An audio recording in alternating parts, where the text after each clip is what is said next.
The Importance of Being Earnest from Gallup Repertory Theater.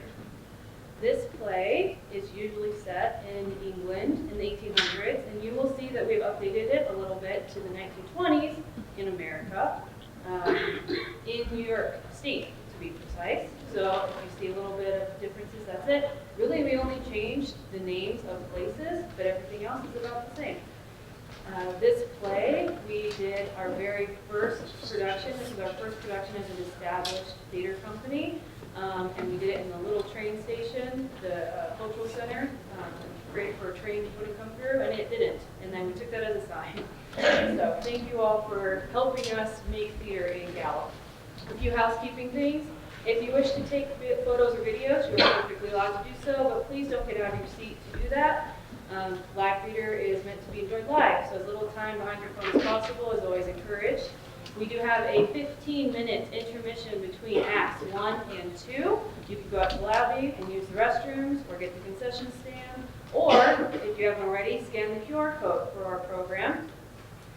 And Gallup Repertory Theater is completely volunteer-based. Everyone you see here working is volunteer, and every dollar we make goes for future production. So thank you so much for coming out tonight supporting theater. Okay, without further ado, enjoy The Importance of Being Earnest.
Did you hear what I was playing, Lane?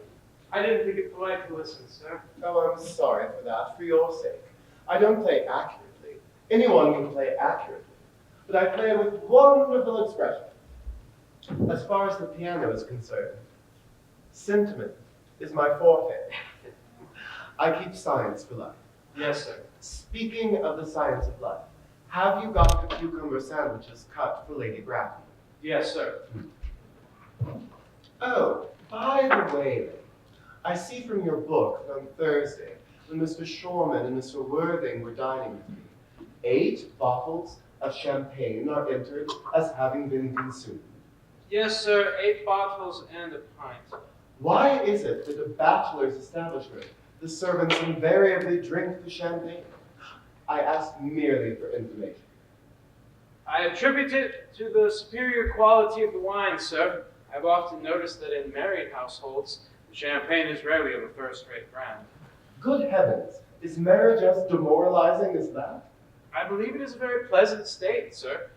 I have had very little experience of it up to the present. I have only been married once. That was in consequence of a misunderstanding between myself and a young person. I don't know that I am much interested in your family life, Lane. No, sir. It is not a very interesting subject. I never think of it myself. Very natural, I am sure. That will do, Lane. Thank you. Thank you, sir. Lane's views on marriage seem somewhat lax. Really, if the lower orders can set us a good example, what on earth is the use of them? They seem as a class to have absolutely no sense of moral responsibility. Mr. Ernest Worthing. How are you, my dear Ernest? What brings you up to town? Oh, pleasure, pleasure. What else should bring one anywhere? Eating as usual, I see, Algie. I believe it is customary to take some slight refreshment at 5 o'clock. Where have you been since last Thursday? Oh, in the country. What on earth do you do there? Well, when one is in town, one amuses oneself. When one is in the country, one amuses others. It is excessively boring. And who are the people you amuse? Oh, neighbors, neighbors. Got nice neighbors in your part of the Hamptons? Perfectly horrid. Never speak to one of them. How immensely you must amuse them. By the way, the Hamptons is where you live, is it not? The Hamptons? Why, yes, of course. Hello. Why all these cups? Why cucumber sandwiches? Why such reckless extravagance in one so young? Who is coming to tea? Oh, merely Aunt Augusta and Gwendolyn. How perfectly delightful. Yes, that is all very well, but I am afraid Aunt Augusta won't quite approve of you being here. Well, may I ask why? My dear fellow, the way you flirt with Gwendolyn is perfectly disgraceful. It is almost as bad as the way Gwendolyn flirts with you. I am in love with Gwendolyn. I have come up to town expressly to propose to her. I thought you would come up for pleasure. I call that business. How utterly unromantic you are. I really don't see anything romantic in proposing. It is very romantic to be in love, but there's nothing romantic about a definite proposal. Why, one may be accepted. One usually is, I believe. Then the excitement is all over. If ever I do get married, I'll certainly try to forget the fact. I can quite understand that, dear Happy. The divorce court was specially invented for those people whose memories are so curiously constituted. Oh, there is no use speculating on the subject. Divorces are made in heaven. Please don't touch the cucumber sandwiches. I ordered them specially for Aunt Augusta. Well, you have been eating them all the time. That is an entirely different matter. She is my aunt. I have some bread and butter. The bread and butter is for Gwendolyn. Gwendolyn is devoted to bread and butter.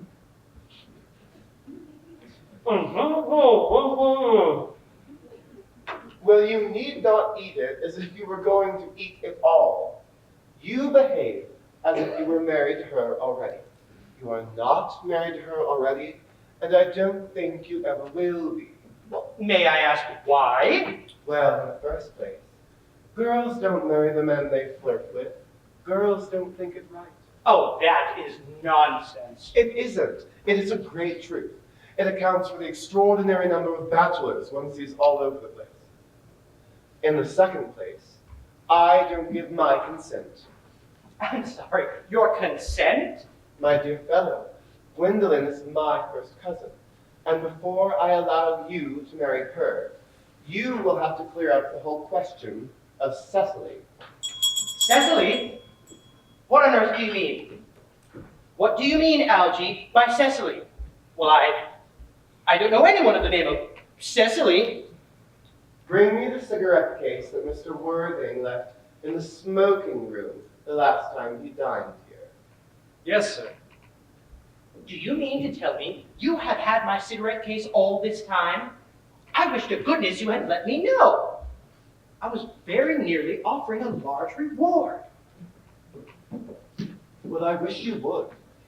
I happen to be more than usually hard up.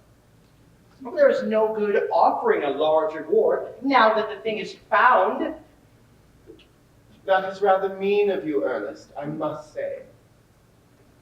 However, it makes no matter, for I find, now that I look at the inscription inside, the thing isn't yours, after all. Of course it's mine. You've seen me with it a dozen times, and you've no right whatsoever to read what is written inside. It's a very ungentlemanly thing to read a private cigarette case. Oh, it is absurd to have a hard and fast rule about what one should read and what one shouldn't read. More than half of modern culture depends on what one shouldn't read. I can quite understand that, and I don't propose to discuss modern culture. It isn't the sort of thing one should talk of in private. I simply want my cigarette case back. Yes, but this isn't your cigarette case. This cigarette case is a present from someone of the name of Cecily. And you said you didn't know anyone by that name. Well, you must know, Cecily happens to be my aunt. Your aunt. Yes, charming old lady she is, too. Lives in Saratoga. Just give it back to me, Algie. Yes, but why does she call herself Little Cecily if she is your aunt who lives in Saratoga? From Little Cecily, with her fondest love. My dear fellow, what on earth is there in that? Some aunts are tall, some aunts are not tall. That is surely a matter an aunt may be allowed to decide for herself. You seem to think every aunt should be exactly like your aunt. That is absurd. For heaven's sake, give me back my cigarette case.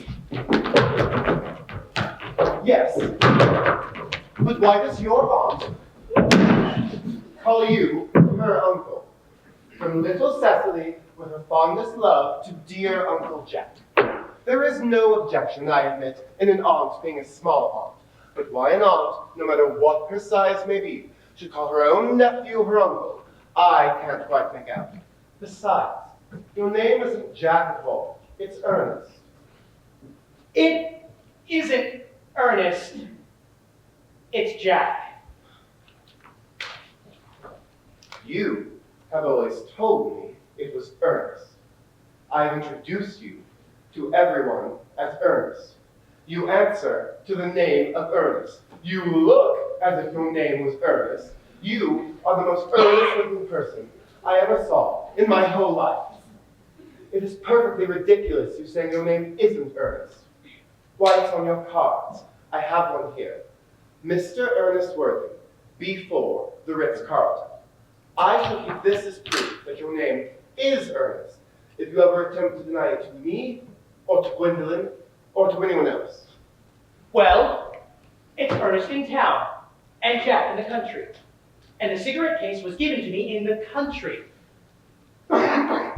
Yes, but that does not account for the fact that your aunt calls you her uncle, your small aunt who lives in Saratoga. Come on, old boy, you'd much better have that thing out at once. My dear fellow, you talk exactly as if you were a dentist. It is very vulgar to talk like a dentist when one isn't a dentist. It produces a false impression. Well, that is exactly what dentists always do. Now, go on. Tell me the whole thing. Why are you Ernest in town and Jack in the country? Well, produce my cigarette case first. Here it is. Now, produce your explanation, and pray, make it improbable. My dear fellow, there is nothing improbable about my explanation at all. In fact, it's perfectly ordinary. Old Mr. Thomas Cardew, who found me when I was a little boy, made me, in his will, guardian to his granddaughter, Miss Cecily Cardew. Cecily, who calls me her uncle, from motives of respect you could not possibly appreciate, lives at my place in the country, under the esteemed charge of her admirable governess, Miss Prison. Where is that place in the country, by the way? That is nothing to you, dear boy. You are not going to be invited. I may tell you candidly that the place is not in the Hamptons. I had suspected as much. I may mention the fact that I have always suspected you of being a secret and confirmed ungrace, and I am quite sure of it now. I know I am right, for I have bunburyed all over the Hamptons on 2 separate occasions. Now, go on. Why are you Ernest in town and Jack in the country? My dear Algie, I don't know whether you'll be able to understand my real motives. You are hardly serious enough.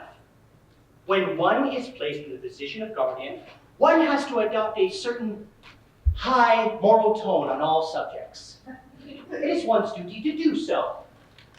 and as a high moral tone can hardly be said to conduce very much to either one's health or one's happiness. In order to get up to town, I have always pretended to have a little brother of the name of Ernest, who lives in the Ritz-Carlton and gets in the most dreadful scrapes. That, my dear Algy, is the whole truth, pure and simple. The truth is rarely pure and never simple. Modern life would be very tedious if it were either, and modern literature a complete impossibility. That wouldn't be at all a bad thing. Literary criticism is not your forte, my dear fellow. Don't try it. Much better to leave that to people who've never been to university. They do it so well in the daily papers. What you really are is a Bunburyist. I was quite right in saying that you were a Bunburyist. You are one of the most advanced Bunburyists I know. What on earth do you mean? You have invented a very useful younger brother called Ernest, so that you may disappear into the city as often as you wish. I have invented an invaluable permanent invalid by the name of Bunbury. Bunbury is perfectly invaluable. If it were not for Bunbury's extraordinary bad health, for instance, I would not be able to dine with you tonight at Willis's, for I have really been engaged to Aunt Augusta for over a week. I haven't asked you to dine with me anywhere tonight. I know. You are absurdly careless about sending out invitations. It is very foolish of you. Nothing annoys people so much as not receiving invitations. You had better dine with your Aunt Augusta. I haven't the smallest intention of doing anything of the kind. To begin with, I already dine there on Monday, and once a week is more than enough to dine with one's own relations. In the second place, whenever I do dine there, I am treated as a member of the family, and sent down with either no woman at all, or two. In the third place, I know whom she will place me next to.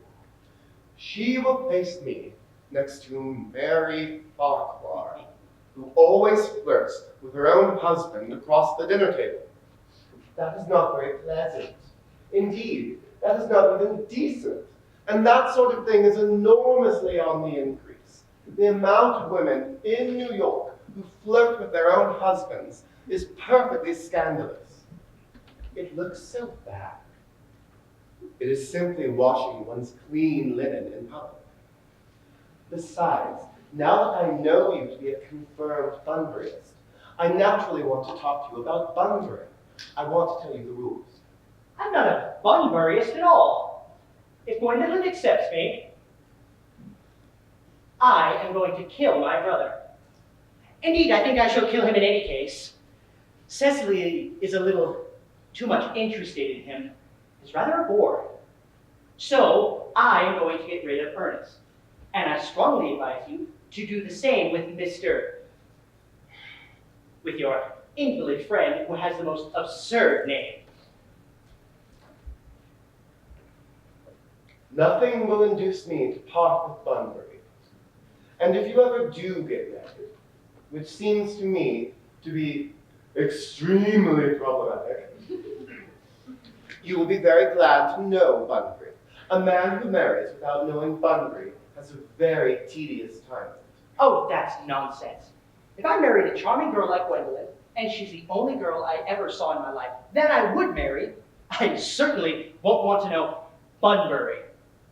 Then your wife will. You seem to forget that in married life, 3 is company, and 2 is none. That, my dear young friend, is the theory that the French dramas have been propounding for the last 50 years. Yes, and that the happy American home is brute in half the time. Oh, for heaven's sake, don't try to be cynical. It's perfectly easy to be cynical. My dear fellow, it isn't easy to be anything nowadays. There's such a lot of beastly competition about it.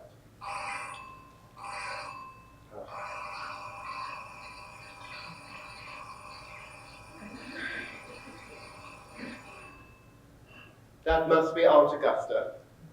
Only relatives, or creditors, ever ring in that Wagnerian now.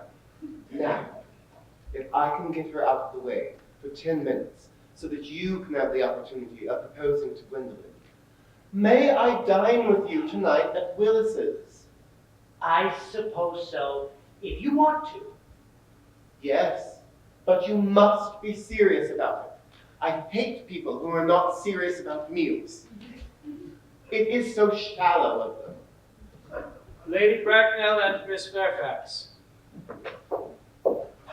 Good afternoon, Algernon. I hope you are behaving very well. I am feeling very well, Aunt Augusta. That's not quite the same thing. In fact, two things rarely ever go together. Dear me, you are smart. I'm always smart. Am I not, Mr. Worthy? You are quite perfect, Miss Fairfax. Oh, I hope I'm not that. It would leave no room for development. And I intend to develop in many directions. I'm sorry if we are a little bit late, Algernon, but I'm obliged to call on Mrs. Harbury. I hadn't been there since her poor husband's death. I haven't seen a woman so altered. She looks but 20 years younger. And now, I will have a nice cup of tea and one of those cucumber sandwiches you promised. Certainly, Aunt Augusta. Gwendolyn, won't you come and sit here, please? Thanks, Mama. I'm quite comfortable where I am. Good heavens, Lane! Why are there no cucumber sandwiches? I ordered them specially. There were no cucumbers at the market this morning, sir. I went down twice. No cucumbers! No, sir. Not even for ready money. That will do, Lane. Thank you, sir. I am greatly distressed, Aunt Augusta, about there being no cucumbers. Not even for ready money. It doesn't really matter, Algernon. I had some comfort with Mrs. Harbury, who seems to me to be living entirely for pleasure now. Yes, I hear her hair turned quite gold from grief. Indeed, it has changed its color, but from what cause I, of course, cannot say.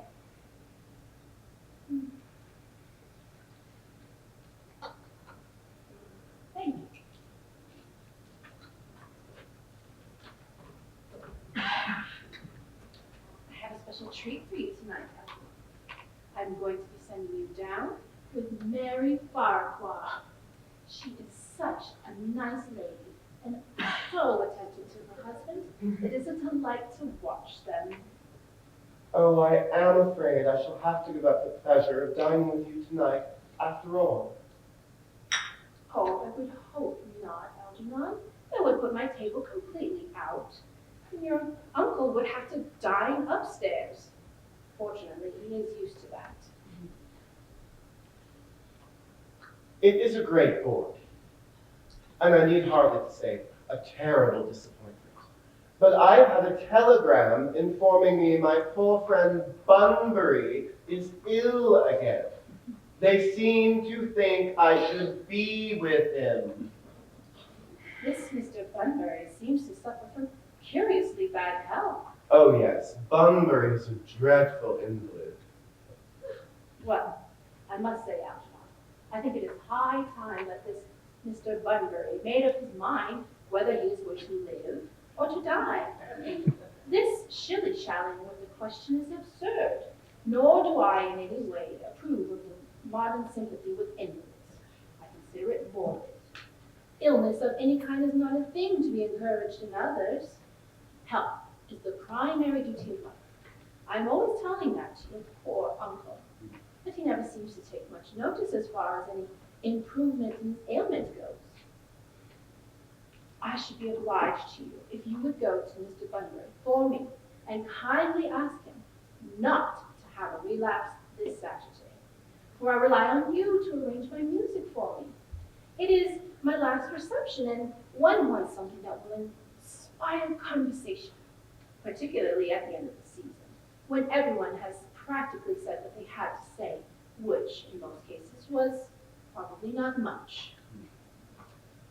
I shall speak to Bunbury, if he is still conscious, and I think I can promise he'll be all right by Saturday. Now, the music is a great difficulty. If one plays good music, then people don't listen. But if one plays bad music, people don't talk. But I will gladly go over the program I've drawn out for you if you would kindly follow me into the next room for a moment. Thank you, Algernon. That is very thoughtful of you. I'm sure the program will be delightful after a few explanations. French songs I cannot possibly allow. People always seem to think them improper. And they either look shocked, which is vulgar, or laugh, which is worse. But German sounds a thoroughly respectable language to me, and indeed I believe is so. Gwendolyn, you will accompany me? Certainly, Mamma.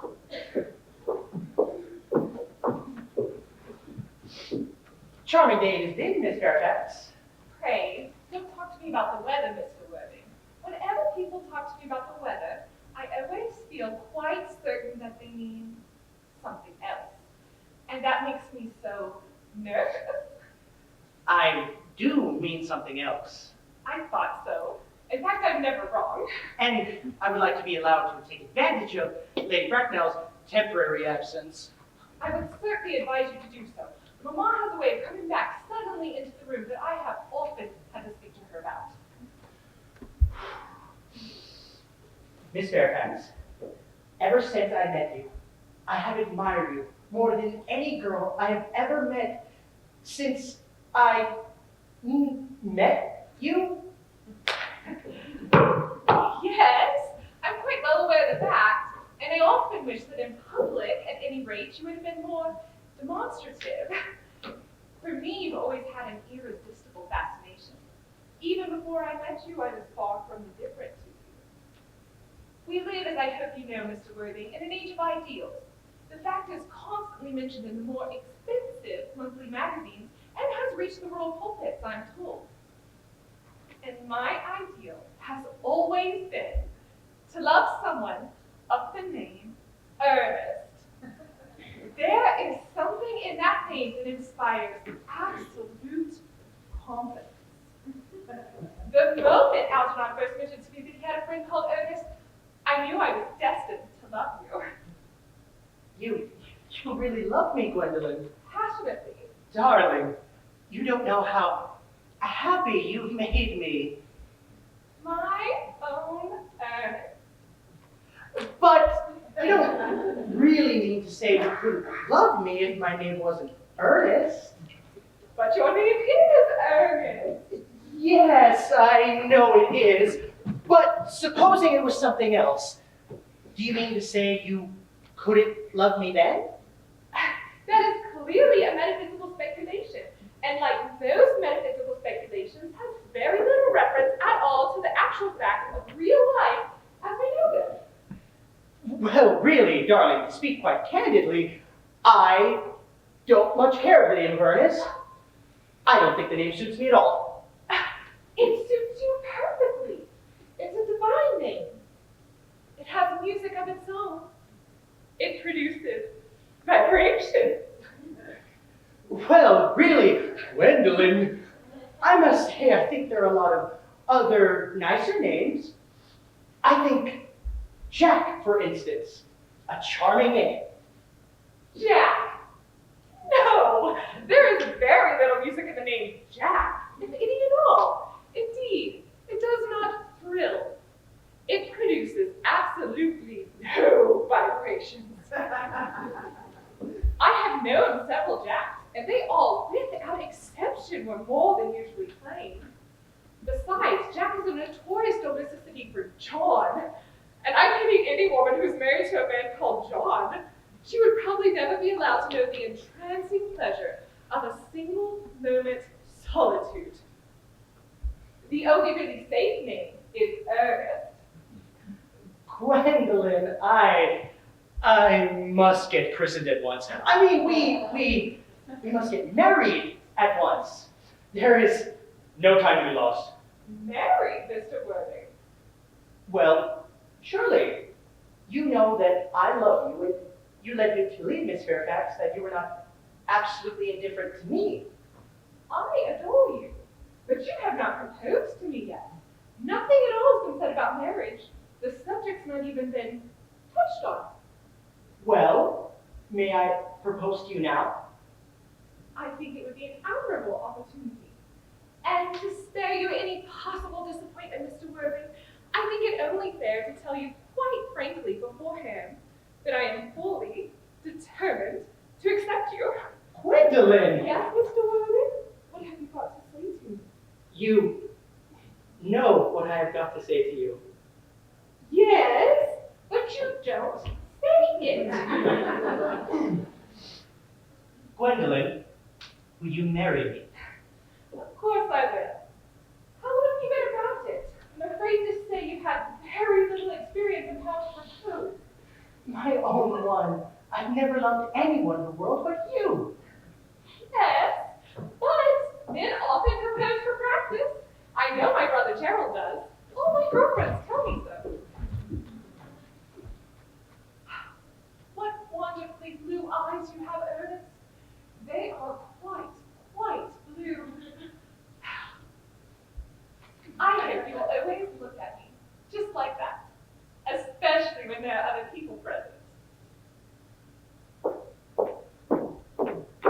Mr. Worthing, rise, sir, from this semi-recumbent posture. It is most indecorous. Mamma, I must beg you to retire. This is no place for you.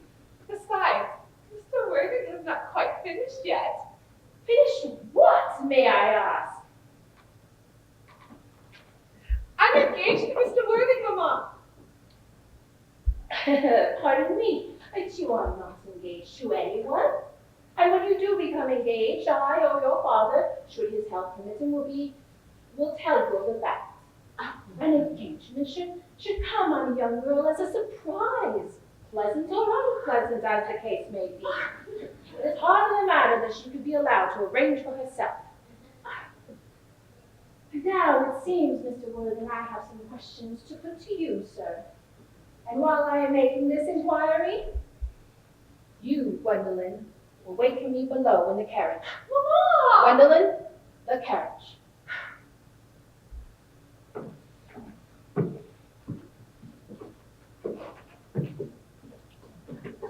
The carriage, Gwendolyn! Yes, Mamma!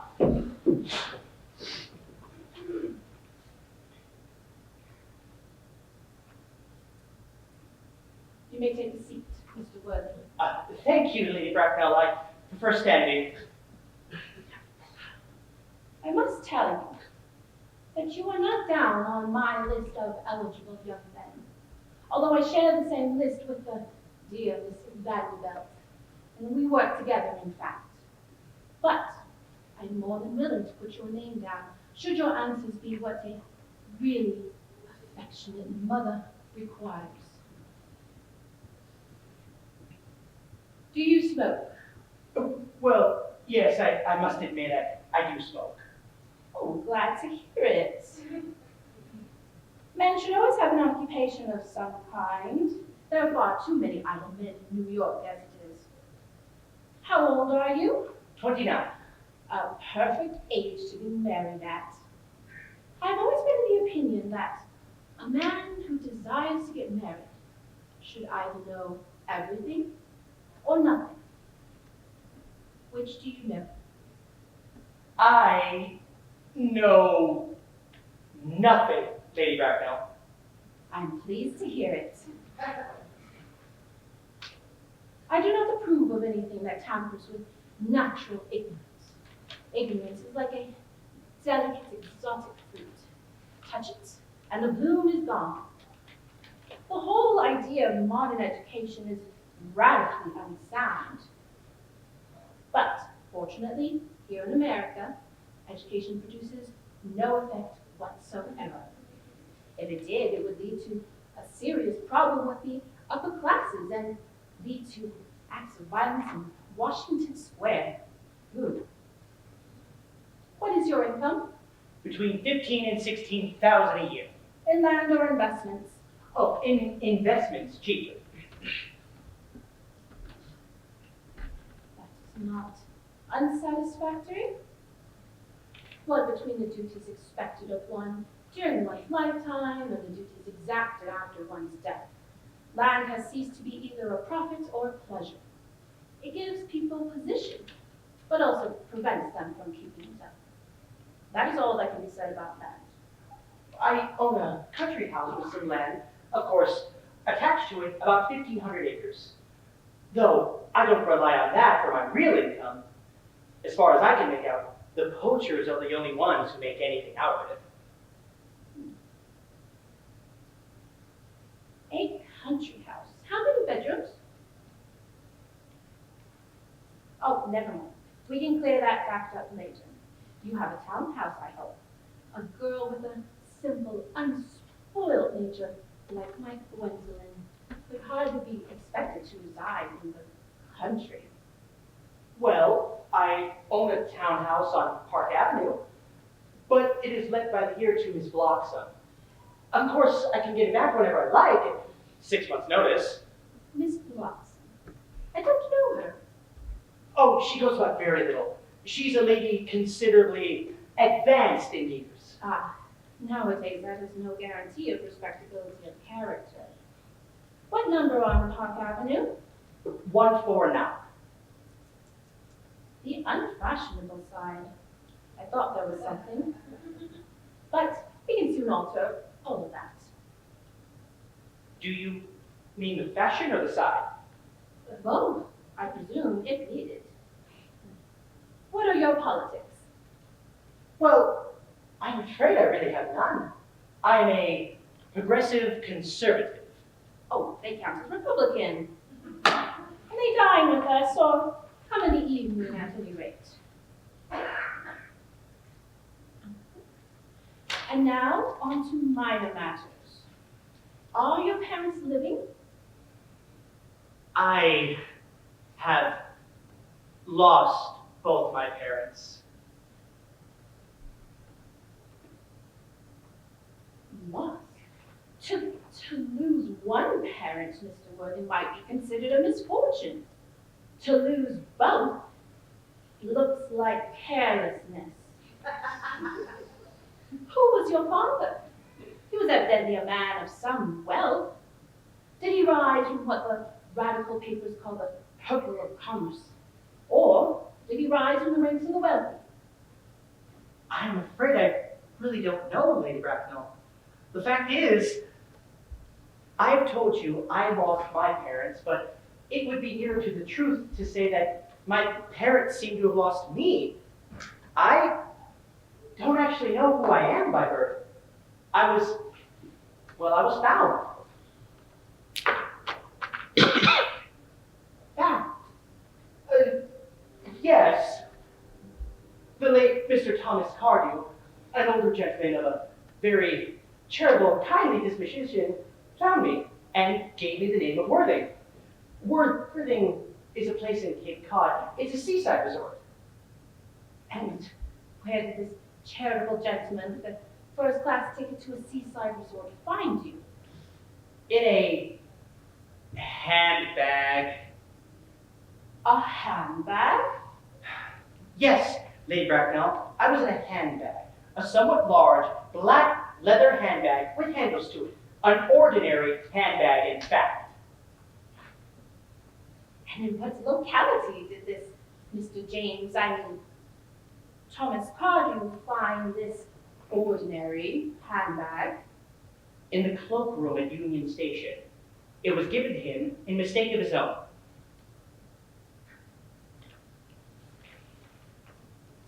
Cloakroom at Union Station. Yes, the Brighton line. The line is immaterial. Mr. Worthing, I must confess, I feel somewhat bewildered by what you have just told me. To be born, or at any rate, bred in a handbag, whether it had handles or not, seems to me to display a contempt for the social decencies of ordinary life, and reminds one of the worst excesses of the French Revolution. I presume you know what that unfortunate movement led to. As for the particular locality, the cloakroom at Union Station might serve to conceal some social indiscretion, has indeed probably been used for that purpose before now, but could hardly be used as an assured basis for a recognized position in good society. May I ask you then what you would advise me to do? I need hardly say I would do anything in the world to ensure Gwendolyn's happiness. I strongly suggest, Mr. Worthing, that you acquire some relations as soon as possible, and to make a definite effort to produce, at any rate, one parent of either sex before the season is quite over. Well, I don't see how I could possibly manage to do that. I could produce a handbag at any given moment. It's in my dressing room at home. I really think that should satisfy you, Lady Bracknell. Me? What has it to do with me? You can hardly imagine that Lord Bracknell and I would allow our only daughter, a girl brought up with the utmost care, and allow her to marry into a cloakroom and form an alliance with a parcel? No. Good day, Mr. Worthing. Good day.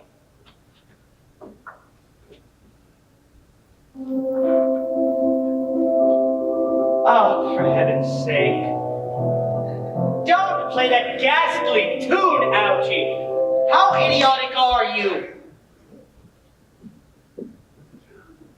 Didn't it go off all right, old boy? You don't mean to say Gwendolyn refused you. She is always refusing people. It is a way she has. I think it is most ill-natured of her. Oh, Gwendolyn is right as a trivet. As far as she is concerned, we are engaged. Her mother is perfectly unbearable. Never met such a Gorgon. I don't really know what a Gorgon is like, but I am certain that Lady Bracknell is one. In any case, she is a monster without being myth, which is rather unfair. Oh, I beg your pardon, Algie. I suppose I shouldn't talk about your own aunt in that way before you. My dear fellow, I love hearing my relations abused. It is the only thing that makes me put up with them. Relations are simply a tedious pack of people who haven't got the remotest knowledge of how to live, nor the smallest instinct of when to die. Oh, that is nonsense. It isn't. Well, I won't argue about the matter. You always want to argue about things. That is what things were originally made for. Upon my word, if I thought that, I'd shoot myself. You don't suppose there is any chance of Gwendolyn becoming like a mother in about 150 years, do you, Algie? All women become like their mothers. That is their tragedy. No man does. That's his. Is that clever? It is perfectly phrased, and as true as any observation in civilized life should be. I am sick to death of cleverness. Everyone is clever nowadays. You can't go anywhere without meeting clever people. The thing has become an absolute public nuisance. I wish to goodness we had a few fools left. We have I should extremely like to meet them. What do they talk about?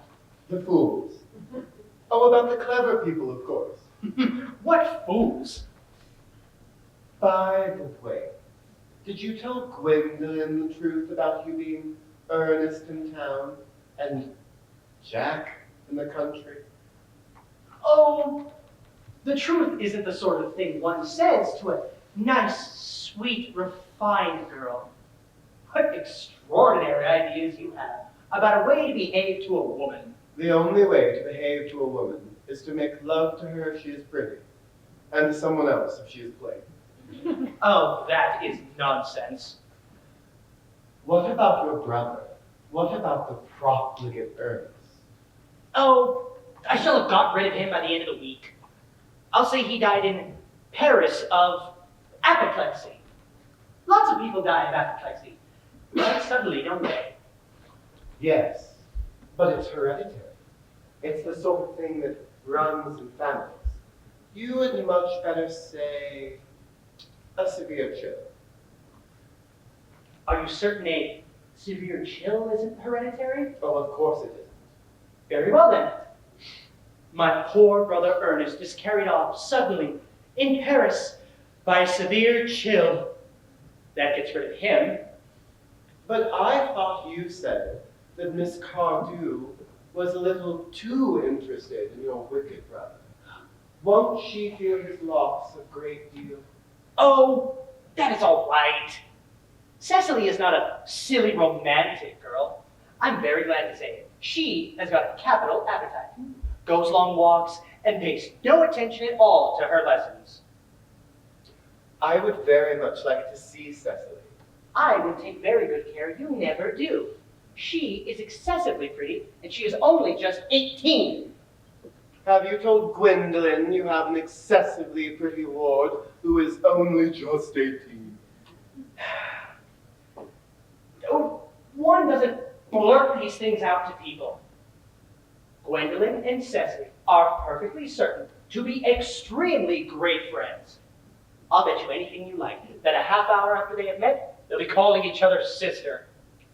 Women only do that after they have called each other a lot of other things first. Now, if we are going to get a good table at Willis's, we really must go up and dress. Do you know that it is nearly 7? Oh, it is always nearly 7. Well, I am hungry. I never knew you when you weren't. Well, what shall we do after dinner? Go to a theater? Oh no, I loathe listening. Well, we could go to the club. Oh no, I hate talking. Well, we could trot round to the Empire at 10. Oh no, I can't stand looking at things. It is so silly. Well, what shall we do? Nothing. Well, it is awfully hard work doing nothing. But I have no objection to hard work, as long as there is no definite object of any kind. Miss Fairfax.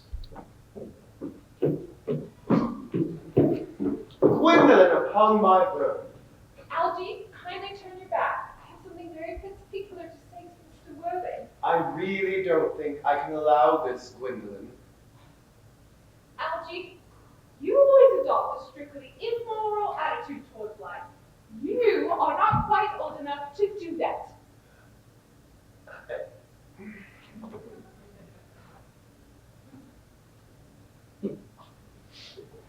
My own darling. Ernest, we may never be married. From the expression on Mamma's face, I fear we never shall. Few parents nowadays pay any regards to what their children say to them. The old-fashioned respect for the young is fast dying out. Whatever influence I ever had over Mamma, I lost at the age of 3. But, although she may prevent us from becoming man and wife, and I may marry someone else, and very often, nothing she could possibly do could alter my eternal devotion to you. Dear Gwendolyn. The story of your romantic origin, as related to me by Mamma, with unpleasing comments, has naturally stirred the deeper fibers of my nature. Your Christian name has an irresistible fascination, and the simplicity of your character makes you exquisitely incomprehensible to me. Your town address is the Ritz-Carlton I have. What is your address in the country?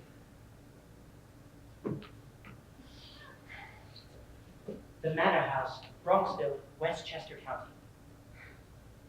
There's good postal service, I suppose? It may become necessary to do something desperate. That, of course, requires serious consideration. I'll communicate with you daily. My own one. How long do you remain in town? Till Monday. Good. Algie may turn around now. Thanks. I turned round already. We also ring the bell. Will you let me see to your carriage, my own one? Certainly. I will see Miss Fairfax. Yes, sir. Good God. Oh no.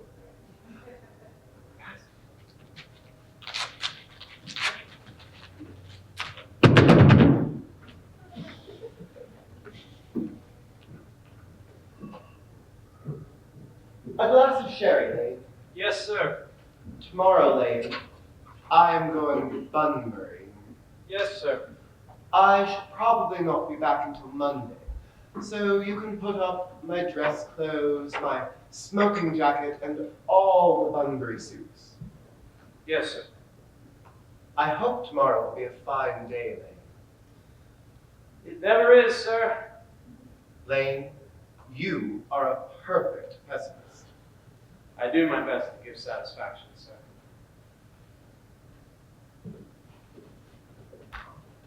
Now there's a sensible, intellectual, charming girl. The only girl I have ever cared for in my life. What on earth do you find so amusing? Oh, I am just a little anxious about poor Bunbury, that's all. If you don't take care, your friend Bunbury will get you into a serious scrape someday. I love scrapes. They're the only things that are never serious. Oh, that is nonsense, Algie. You never talk anything but nonsense. Nobody ever does.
Cecily.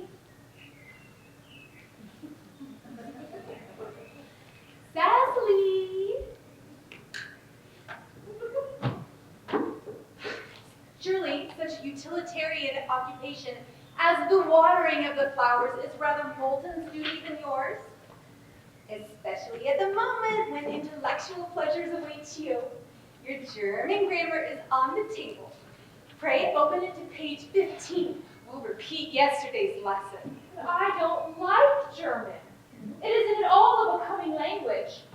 I know I look perfectly plain after my German lesson. Child, you know how anxious your guardian is that you should improve yourself in every way. And he laid particular stress on your German when he was leaving for town yesterday. Indeed, he always lays stress on your German when he's leaving for town. Well, Uncle Jack is so very serious. Sometimes I think he cannot be quite well. Your guardian enjoys the best of health, and his gravity of demeanor is especially to be commended in one as comparatively young as he is. I know no one with a higher sense of duty and responsibility. I suppose that is why he looks a little bored when we three are together. Cecily, I am surprised at you. Mr. Worthing has many troubles in his life. Idle merriment to triviality would be quite out of place in his conversation. And you must recall his constant anxiety over that unfortunate young man, his brother. I wish he would allow that unfortunate young man, his brother, to come up here sometime. I'm sure we would have a good influence on him. I know you certainly would, Miss Prism. You know, German and geography and things of that kind influence a man very much. I'm not sure even I could produce any effect on a character that by his own brother's admission is irretrievably weak and vacillating. Indeed, I am not certain I would wish to reclaim him. Not in favor of this modern mania of turning bad people into good people at a moment's notice. As a man sows, so let him reap. Cecily, you must put your diary away. really don't understand why you should keep a diary at all. Well, I keep a diary to chronicle the wonderful events of my life. If I didn't write them down, I should probably forget all about them. Memory, my dear Cecily, is the diary we all carry around with us. Yes, but this usually chronicles the things that have never happened and couldn't possibly have happened. I believe memory is responsible for nearly all the 3-volume novels movie sends us. Do not disparage the 3-volume novel, Cecily. I wrote one myself in earlier days. Did you really, Miss Prism? How very clever you are. Did it end happily? I hope it did not. I do not like books that end happily. They depress me so much. Well, the good ended happily, and the bad unhappily. That is what fiction means. Well, I suppose so, but that seems very unfair. Was your novel ever published? Alas, no. Unfortunately, it was abandoned. I use the term in the sense of lost or mislaid. To your work, child, these speculations are profitless. Oh, but I see dear Dr. Chasuble coming up the drive. Dr. Chasuble, this is indeed a pleasure. And how are we this morning?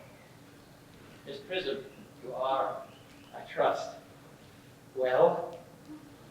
Miss Prism has just been complaining of a slight headache. I think it would do her so much good to take a short stroll with you in the park, Dr. Chasuble. I haven't said anything about a headache, Cecily. Yes, Miss Prism, I know. I just felt instinctively that you had a headache. Indeed, I was thinking of that, and not my German lesson when the rector came in. Cecily, I trust you are not inattentive. Oh, I am afraid I am. It is strange. Were I fortunate enough to be Miss Prism's pupil, I would hang upon this. I spoke metaphorically. My metaphor was drawn from bees. Yes. I suppose Mr. Worthing has not yet returned from the city. We don't expect him until Monday afternoon. Oh, yes. He likes to spend his Sunday afternoons in the city. He is not one whose sole aim is pleasure, as is, at least by all accounts, that unfortunate young man, his brother, seems to be. Well, I will disturb Egeria and her pupil no longer. Egeria?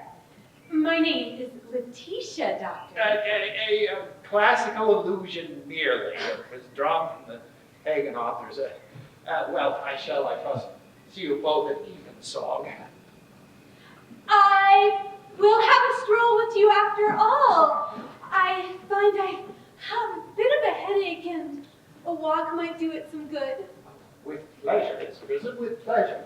We might go all the way down to the schools and back. How delightful. Oh, yes. Oh, Cecily, you will work on your political economy in my absence. The chapter on the fall of the rupee you may omit. It's a little too sensational for my taste. Even these metallic problems have their melodramatic side. This is true. Oh. Come, now, this is...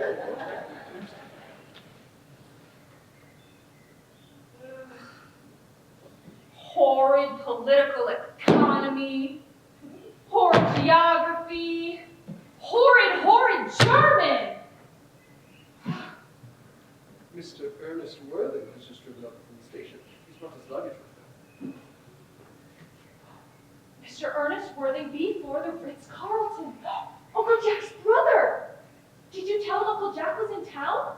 Yes, miss. He seemed very much disappointed. I mentioned that you and Miss Prism were here in the garden. He said he was anxious to speak with you privately for a moment. Tell Mr. Ernest Worthing to come out, and you must speak to the housekeeper about getting a room for him. Yes,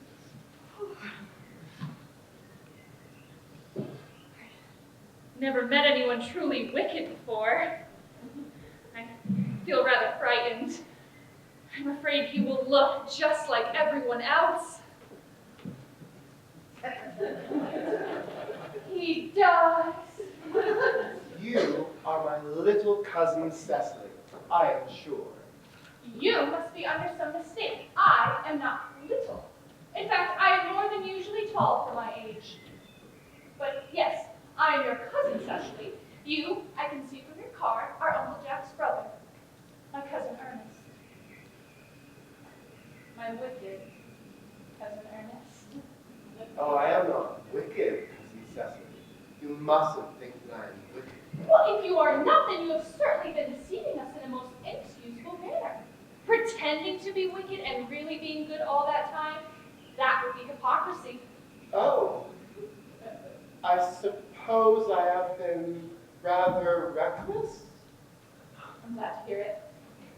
In fact, now that you mention it, I have been very bad in my own small way. I don't think you should be so proud of that, Ernest, but I'm sure it was very pleasant. It is much pleasanter being here with you. Well, I can't understand how you are here at all. Uncle Jack won't be back till Monday afternoon. Oh, that is a great disappointment. I am obliged to go up by the first train Monday morning. There is a business appointment that I am anxious to miss. Couldn't you miss it anywhere but in New York? No, the appointment is in New York. Yes, I do know how important it is not to keep a business engagement if one wants to retain any sense of the beauty of life, but I really do think you should stay until Uncle Jack arrives. I know he wants to speak with you about your emigrating.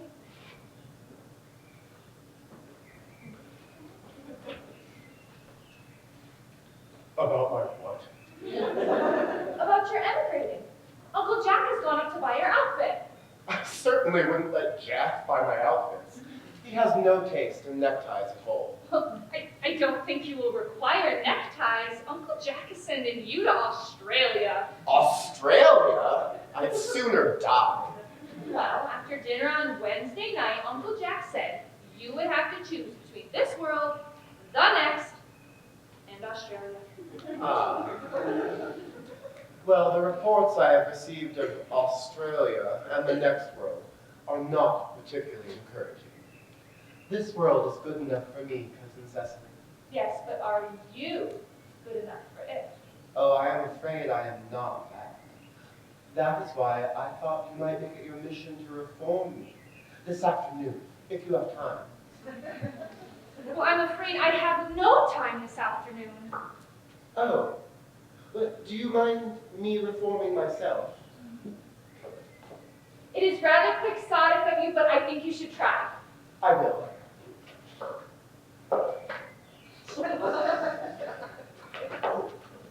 I feel better already? You look a little worse. Well, that is because I am hungry. Oh, how thoughtless of me. I should have remembered that when one is going to lead an entirely new life, one needs regular and wholesome meals. Thank you. Won't you come in? Might I have a boutonniere first? I never have any appetite unless I have a boutonniere first. A Marshall meal? No, a pink rose. Why? Because you are like a pink rose, Cousin Cecily. I don't think you should say such things to me.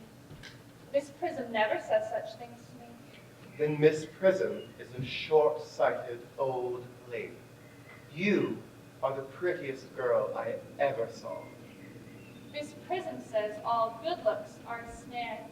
Their snare any sensible man would like to be caught in. I don't think I should like to catch a sensible man. What should I talk to him about?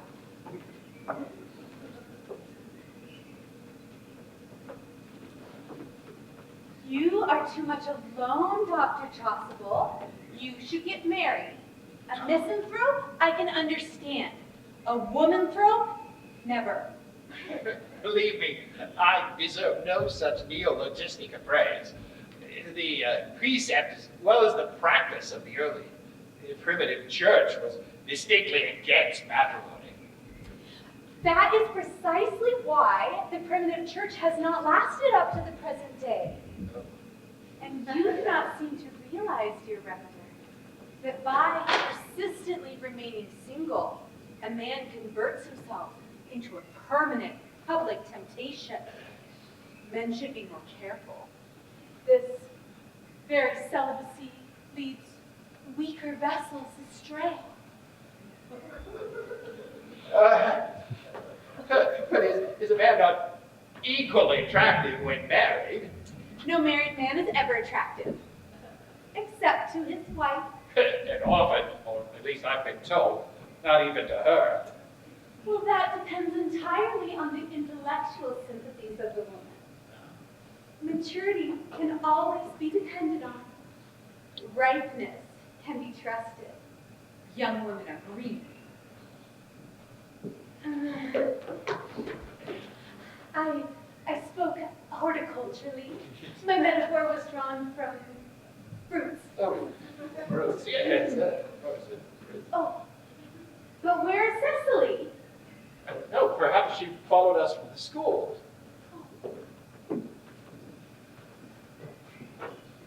Mr. Worthing? Dear Mr. Worthing. We did not expect you until Monday afternoon. I have returned sooner than I expected. Dr. Choswell, I hope you are well. My dear Mr. Worthing, I hope that this garb of woe does not betoken some terrible calamity. My brother, More shameful debts and extravagance. Still leading his life of pleasure. dead! Your brother Ernest dead? Quite dead. Oh, what a lesson for him. I trust he will profit by it. Dear Mr. Worthing, please allow me to offer you my most sincere condolences. At least you have the consolation of always knowing that you were always the most generous and forgiving of brothers. Oh, poor Ernest. He had many faults, but it is a sad, sad blow. Oh, sad indeed. Tell me, were you with him at the last? No, he died abroad. In Paris, in fact. I had a telegram last night from the manager of the Grand Hotel. Was the cause of death mentioned? Oh, a severe chill, it seems. Oh, As a man sows, so shall he reap. charity, Miss Prism, charity. None of us is perfect. I myself am peculiarly susceptible to drafts. Will the interment take place here? No, he seems to have expressed a desire to be buried in Paris. In Paris. Well, that hardly points to a very serious state of mind at the end. You will no doubt wish me to make some slight allusion to this tragic domestic affliction next Sunday. My sermon on the meaning of the manna in the wilderness can be adapted to almost any occasion, either joyful or, as in the present case, distressing. Yes, I've delivered it in harvest celebrations and christenings and confirmations, days of humiliation and festival days. But the last time I delivered it was at the Bible. It was a charity sermon on behalf of the Society for the Prevention of Discontent in the upper orders. The bishop who was present was very much taken by some of the analogies that I drew. Ah, that reminds me. You mentioned christenings, right, Dr. Choswell? Oh, yes. I suppose you know how to christen? I mean, of course. You are continually christening, aren't you? It is one of the rector's most constant duties in this parish. I've often spoken to the poorer classes on the subject, but they don't seem to know what thrift is. But was there any particular infant you were interested in? your brother, that unfortunate young man, was unmarried, was he not? Oh, yes. Those who live entirely for pleasure generally are. But it is not for any child, dear doctor. Oh. No, I'm quite fond of children. The fact is, I would like to be christened myself this afternoon. If you have nothing better to do, But surely, Mr. Worthing, you have been christened already. I don't remember anything about it. But have you any grave doubts on the subject? Oh, I certainly intend to have. Of course. I don't know if the thing should bother you in any way, or if you think I'm, well, a little too old now. No. Why, the sprinkling and indeed the immersion of adults is a perfectly canonical practice. Immersion? Oh, how you need have no apprehensions on that matter. Sprinkling is all that is necessary, or indeed I think advisable. Our weather is so changeable. At what hour would you like the ceremony to take place? Oh, I might trot around about 5, if that suits you. Yes, perfectly. I have 2 similar ceremonies at the same time. The case of twins has occurred in one of the outlying cottages of your estate. Poor Jenkins the carter, he's a most hard-working man. Oh, I don't see much fun in being christened along with other children. It would be childish. Would 5:30? Oh, yes, perfect. And now, my dear Mr. Worthing, I will no longer intrude upon this house of woe. Merely to beg you, to not be too much bowed down by grief. These things that seem bitter trials to us are often blessings in disguise. This seems to me to be a blessing of the most obvious kind. Uncle Jack, I'm so glad you're back. Oh, what horrid clothes you have on. Do go and change them. Cecily? Cecily, my child, You look happy, Uncle Jack. You look as if you had a toothache. And I have such a surprise for you. Who do you think is in the dining room? Your brother! What? Your brother Ernest, he arrived about half an hour ago. What nonsense. I haven't got a brother. Don't say that, Uncle Jack. However badly he may have behaved to you in the past, he is still your brother. You couldn't be so heartless as to disown him. I will tell him to come out. And you will shake hands with him, Uncle Jack.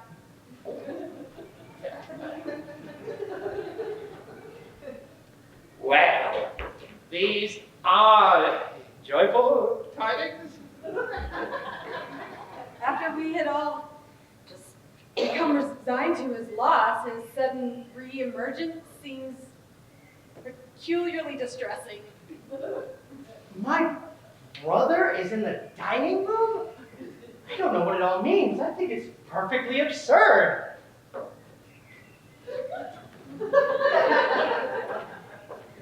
Oh, good heavens.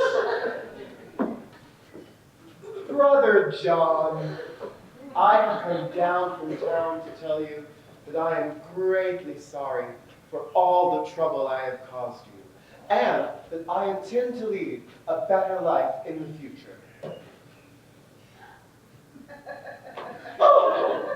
Uncle Jack, you will not refuse your own brother's hand. Nothing will induce me to take his hand. I think his being here disgraceful. He knows perfectly well why. Be nice, Uncle Jack. There's some good in everyone. Ernest has just been telling me about his poor, invalid friend, Mr. Bunbury, who he goes to visit so often. And surely there must be much good in someone who is kind to an invalid and leaves the pleasures of New York to sit by a bed of pain. Oh, he has been talking about Bunbury, has he? Yes, he told me all about poor Mr. Bunbury and his terrible state of health. Bunbury! Well, I won't have him talk to you about Bunbury or anything else. It's enough to drive one perfectly frantic. Of course, I admit that the faults were all on my side. But I must say, I find Brother John's coldness to me peculiarly painful, especially considering it is the first time I have come here. Ugh. Oh, Uncle Jack, if you don't shake hands with Ernest, I will never forgive you. Never forgive me? Never, never, never! Well, then this is the last time I shall ever do it. Oh, it is pleasant, is it not, to see such a perfect reconciliation? I think we might leave the brothers together. Cecily, you will come with us? Certainly, Miss Prism. My little task of reconciliation is over. It is a beautiful action you have done today. Let's not be too hasty in our judgments. I'm very happy.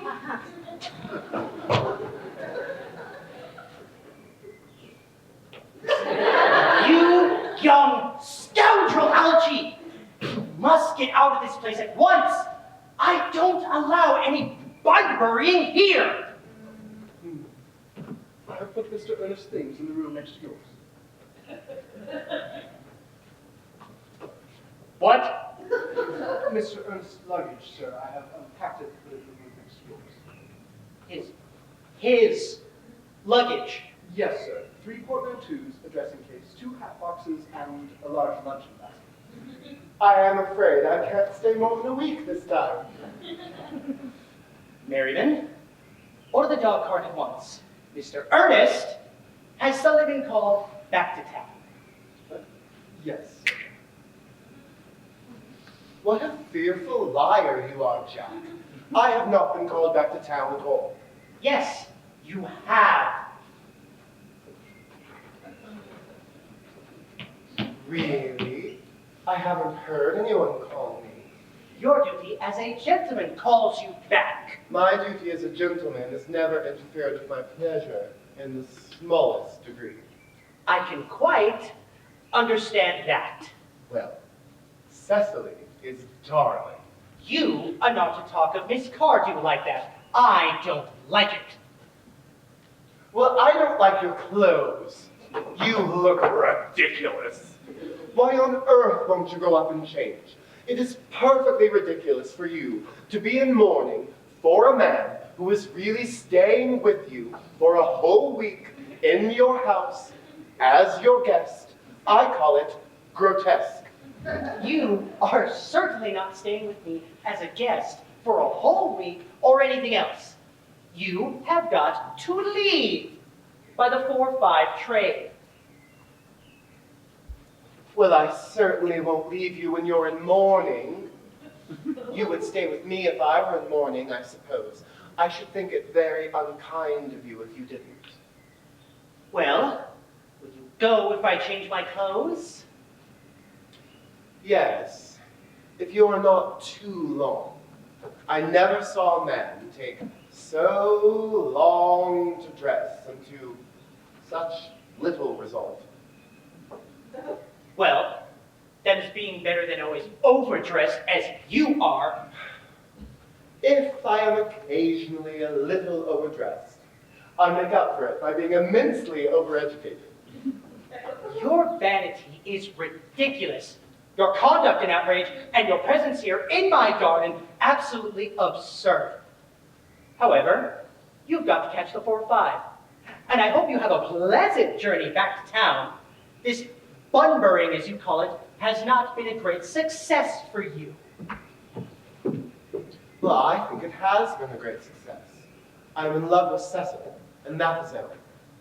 But I must see her again before I go, and make arrangements for another Bunbury. Ah, there she is. Oh, I merely came out to water the roses. I thought you were with Uncle Jack. He's ordered the dog cart for me. Is he gonna take you on a nice drive? No, he's going to send me away. Well, then have we got to part? Yes, and it is a very painful parting. It's always very painful parting from anyone that someone has known for a very brief space of time. The absence of old friends one can endure with equanimity, but even a momentary separation from anyone to whom one has just been introduced is almost unbearable. Thank you. The dog cart is at the door, sir. It can wait, Merriman, for 5 minutes? Yes, miss. Cecily, I hope I shall not offend you if I state quite frankly and openly that you seem to me to be the visible personification of absolute perfection. Your frankness does you great credit, Ernest. And if you will allow me, I will copy your remarks into my diary. Do you really keep a diary? I'd love to read it. Oh no, this is merely a very young girl's collection of her own thoughts and impressions, and consequently meant for publication. When it appears in volume form, I do hope you will order a copy. But I do enjoy taking down for dictation. I have just arrived at absolute perfection. Quite ready for more. Don't cough, Ernest. When one is dictating, one should speak fluently and not cough.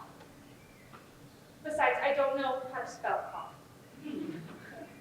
Well, Cecily, from the moment I looked upon your incomparable beauty, I have dared to love you wildly, passionately, devotedly, hopelessly.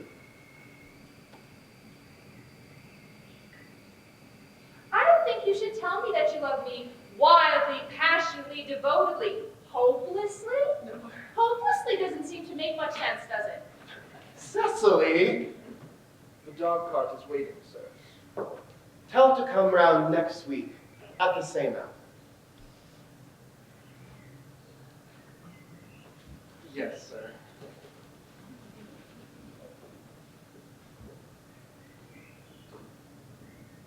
Uncle Jack would be very much annoyed to know that you're planning to stay till next week at the same hour. Oh, I don't care about Jack. I don't care about anybody in the whole world but you. I love you, Cecily. You will marry me, won't you? Of course, you silly boy. We've been engaged for 3 months. For 3 months? Yes, it will be 3 months on Thursday. But how did we become engaged? Well, ever since Uncle Jack first confessed to us that he had a younger brother, who was very wicked and bad, you, of course, have formed the chief topic of conversation between myself and Miss Prism.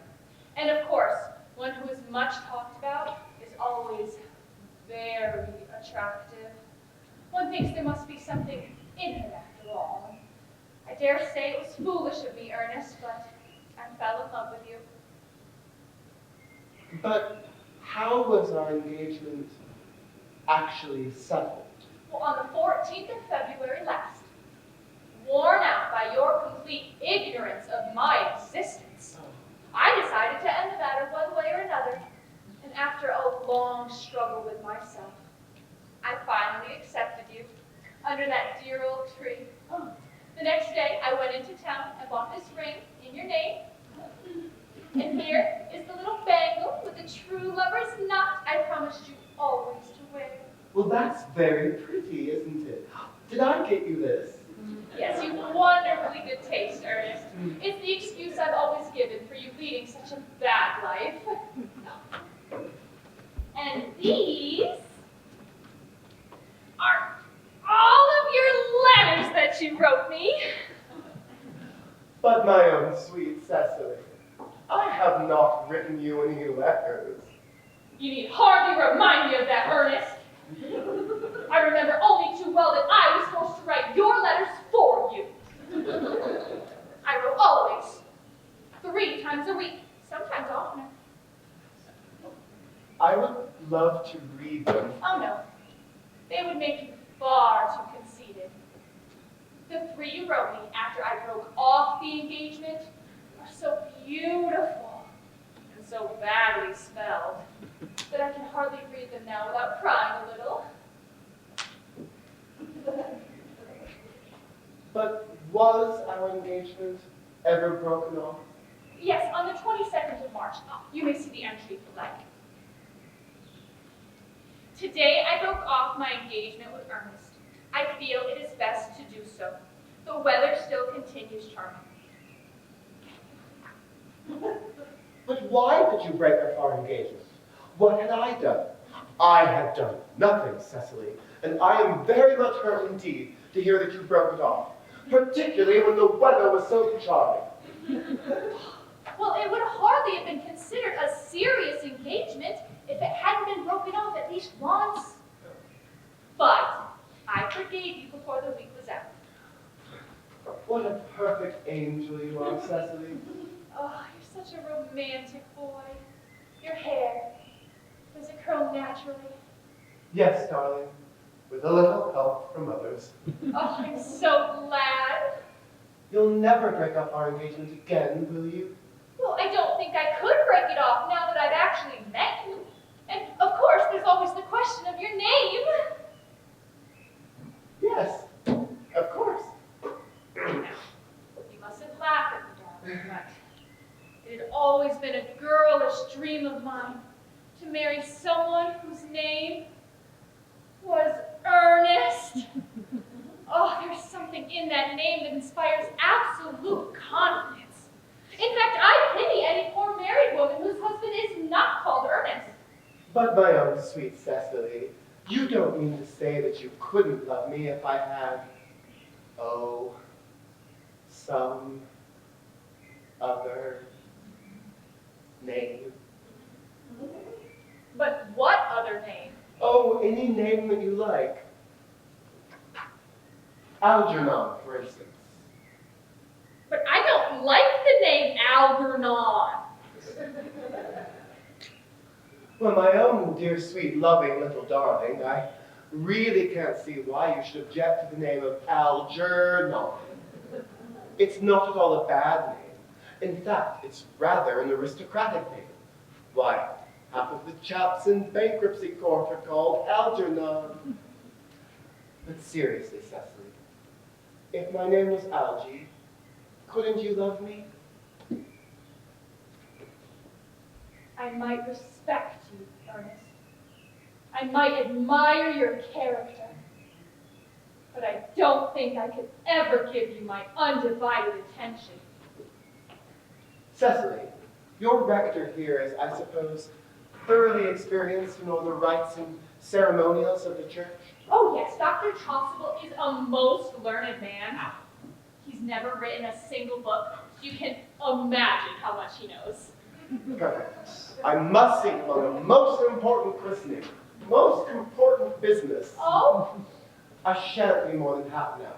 Well, considering we've been engaged since the 14th of February, and I just met you today, I think it's a little concerning for you to leave me for so long a time as half an hour. Couldn't you make it 20 minutes? I'll be back in no time. What an impetuous boy he is. I like his hair so much. I must enter his proposal in my diary.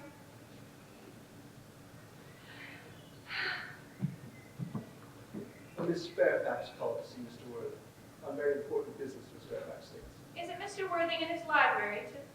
Mr. Worthing went in the direction of the rectory some time ago. Pray tell Miss Fairfax to come out and you may bring tea for us. Yes, Miss Fairfax. No doubt one of the many elderly women associated with Uncle Jack and his philanthropic work in New York. I don't quite like women who are involved in philanthropic work. Seems very forward of them. Miss Fairfax.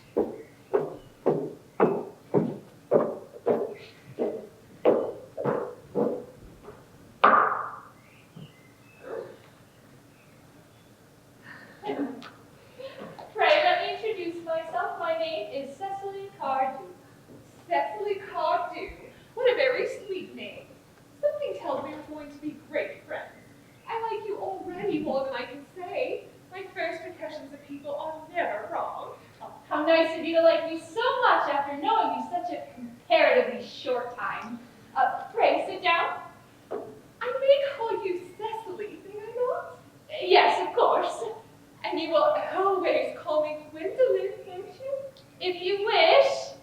Then that is all quite settled, is it not? I hope so.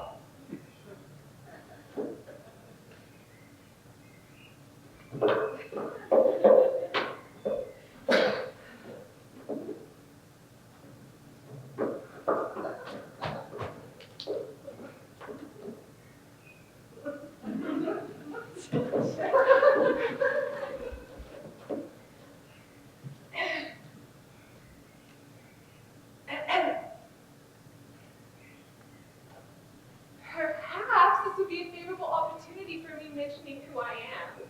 My father is Lord Bracknell. You've never heard of Papa, I suppose? No, I don't think so. Outside the family circle, Papa, I'm glad to say, is entirely unknown. I think it's quite as it should be. The home seems to be the proper sphere for the man, and certainly once the man begins to neglect his domestic duties, he becomes painfully effeminate, does he not? And I don't like that. It makes men so very attractive. Cecily, Mama, whose views on education are remarkably strict, has brought me up to be extremely short-sighted. So do you mind me taking a look at you through my glasses? Oh, of course not, Gwendolyn. I'm very fond of being looked at.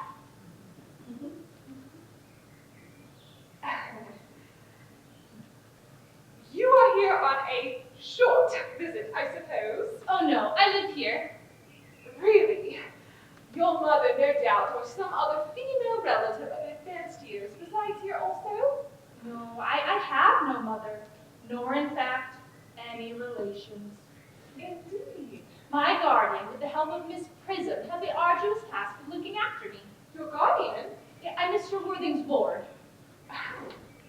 How strange, he never mentioned to me that he had a ward. How very secretive of him. He grows more interesting hourly.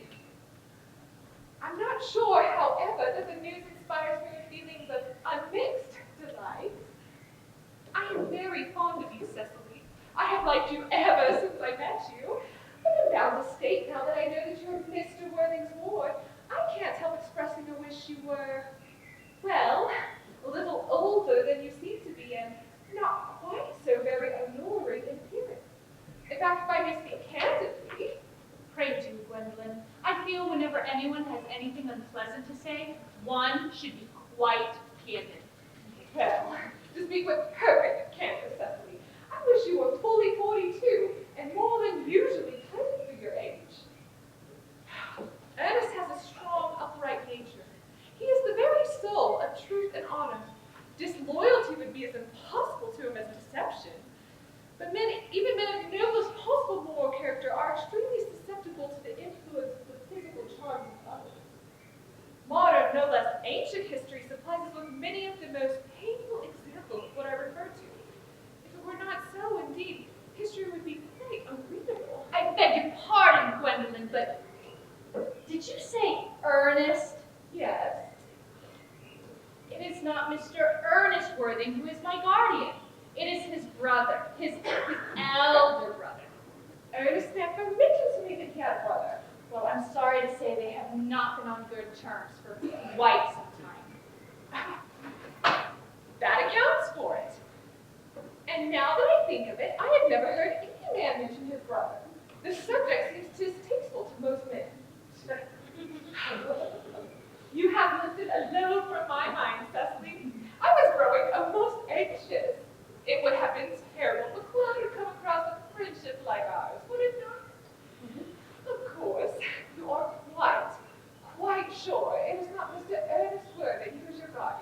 Yes, quite sure. In fact, I am going to be his.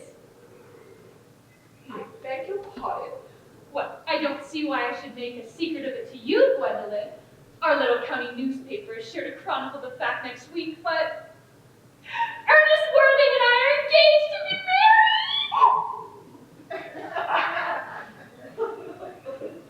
I think there is some slight error, Miss Cardew.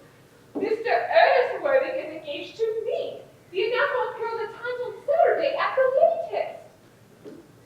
I believe there must be some misunderstanding, Miss Fairfax. Ernest proposed to me exactly 10 minutes ago. It is certainly very curious, for he asked me to be his wife yesterday afternoon at 5:30.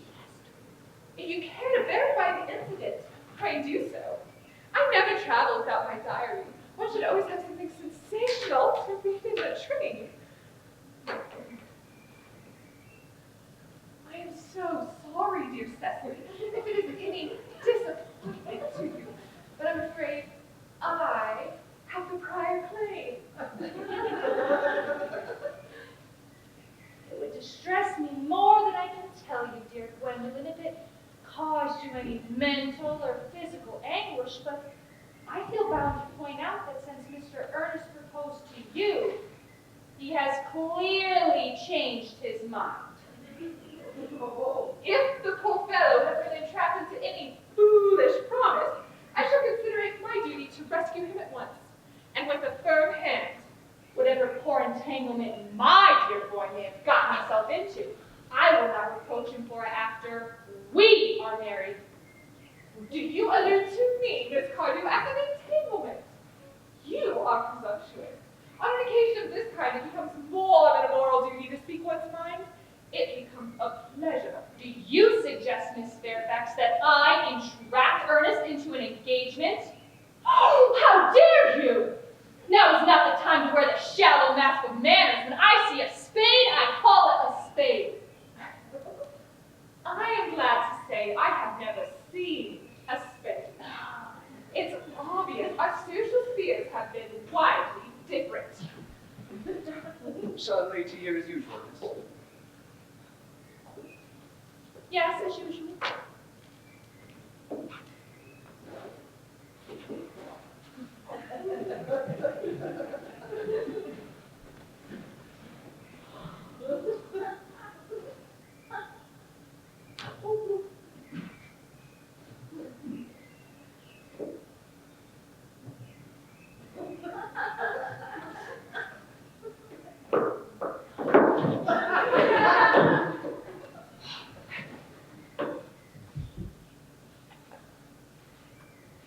Are there any interesting walks in the vicinity, Miss Cardew? Yes, quite a few. From a hill quite close, one can see 5 counties. 5 counties? I don't think I should like that. I hate crowds. I suppose that is why you live in the city.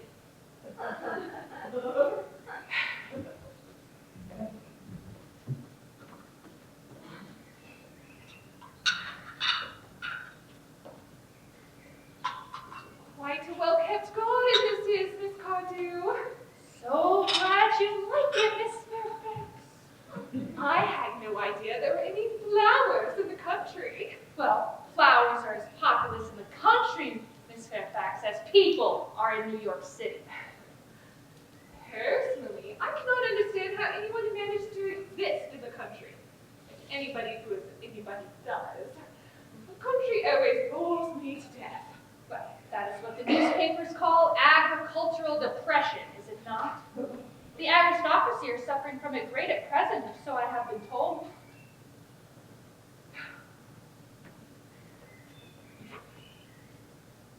May I offer you some tea, Miss Fairfax? Thank you. Detestable girl, but I require tea. Sugar? No, thank you. Sugar is not fashionable anymore.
disposition and the extraordinary sweetness of my nature. But I warn you, Miss Cardew, you may go too far. To save my poor, innocent boy from the machinations of any other woman, there are no lengths to which I will not go.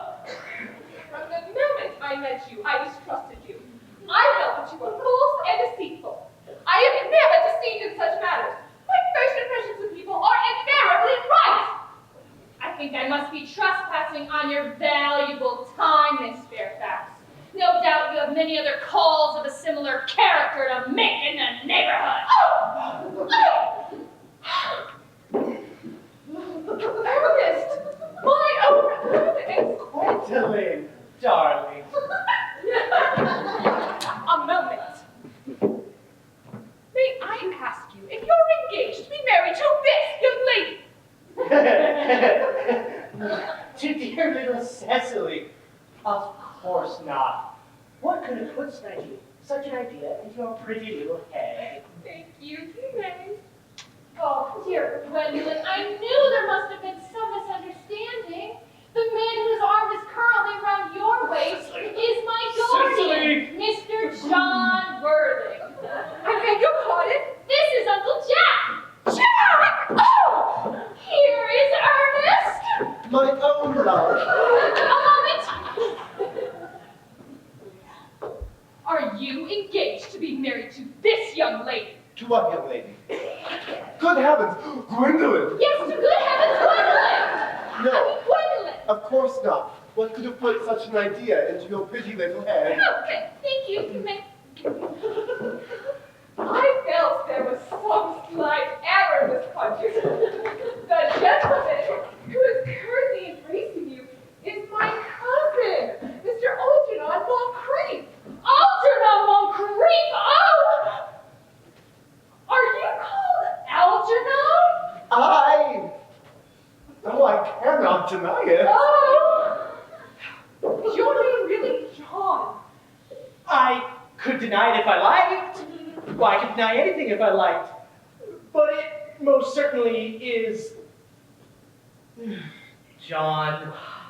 It's been John for years.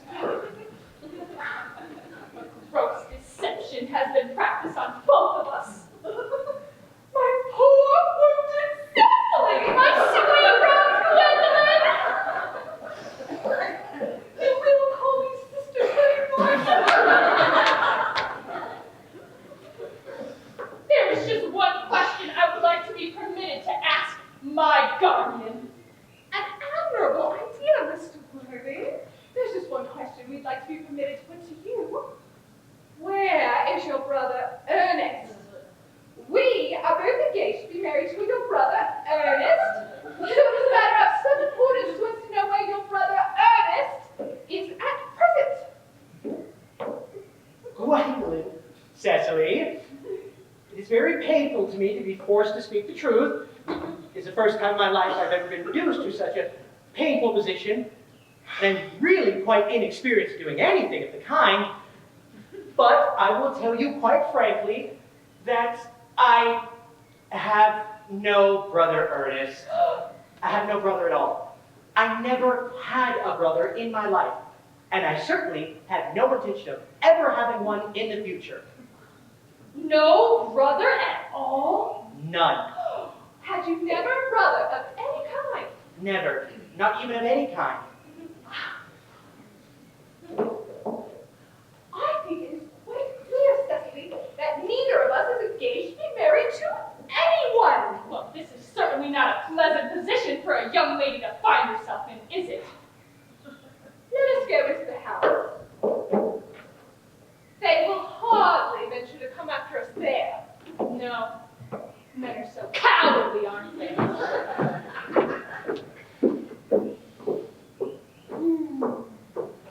This ghastly state of things is what you call bunburying, I suppose. Yes, and what a wonderful Bunbury it has been. The most wonderful Bunbury of my whole life. Well, you've no right whatsoever to bunbury here. Oh, that is absurd. One has a right to Bunbury wherever one chooses. Every serious Bunburyist knows that. Serious bunburyist? Oh, good heavens! Well, one must be serious about something if one is to have any amusement in life. I happen to be serious about Bunbury. What you are serious about, I haven't the remotest idea.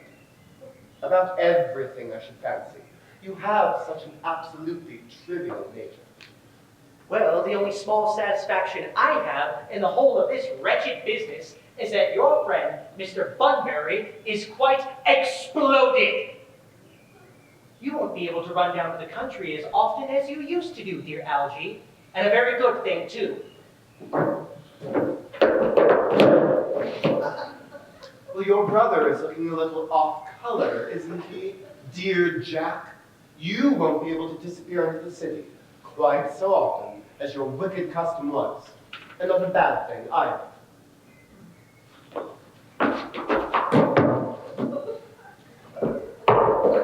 As for your conduct towards Miss Cardew, I think you're taking in a sweet, simple, innocent girl like that is quite inexcusable, to say nothing of the fact that she is my ward. Well, I can see no possible defense for your deceiving a brilliant, thoroughly experienced, clever young lady like Miss Fairfax, to say nothing of the fact that she is my cousin. I wanted to be engaged to Gwendolyn. That is all. I love her. Well, I simply wanted to be engaged with Cecily. I adore her. But there's certainly no chance of marrying Miss Cardew. I don't see much likelihood, Jack, of your and Miss Fairfax being united. Well, that is no business of yours.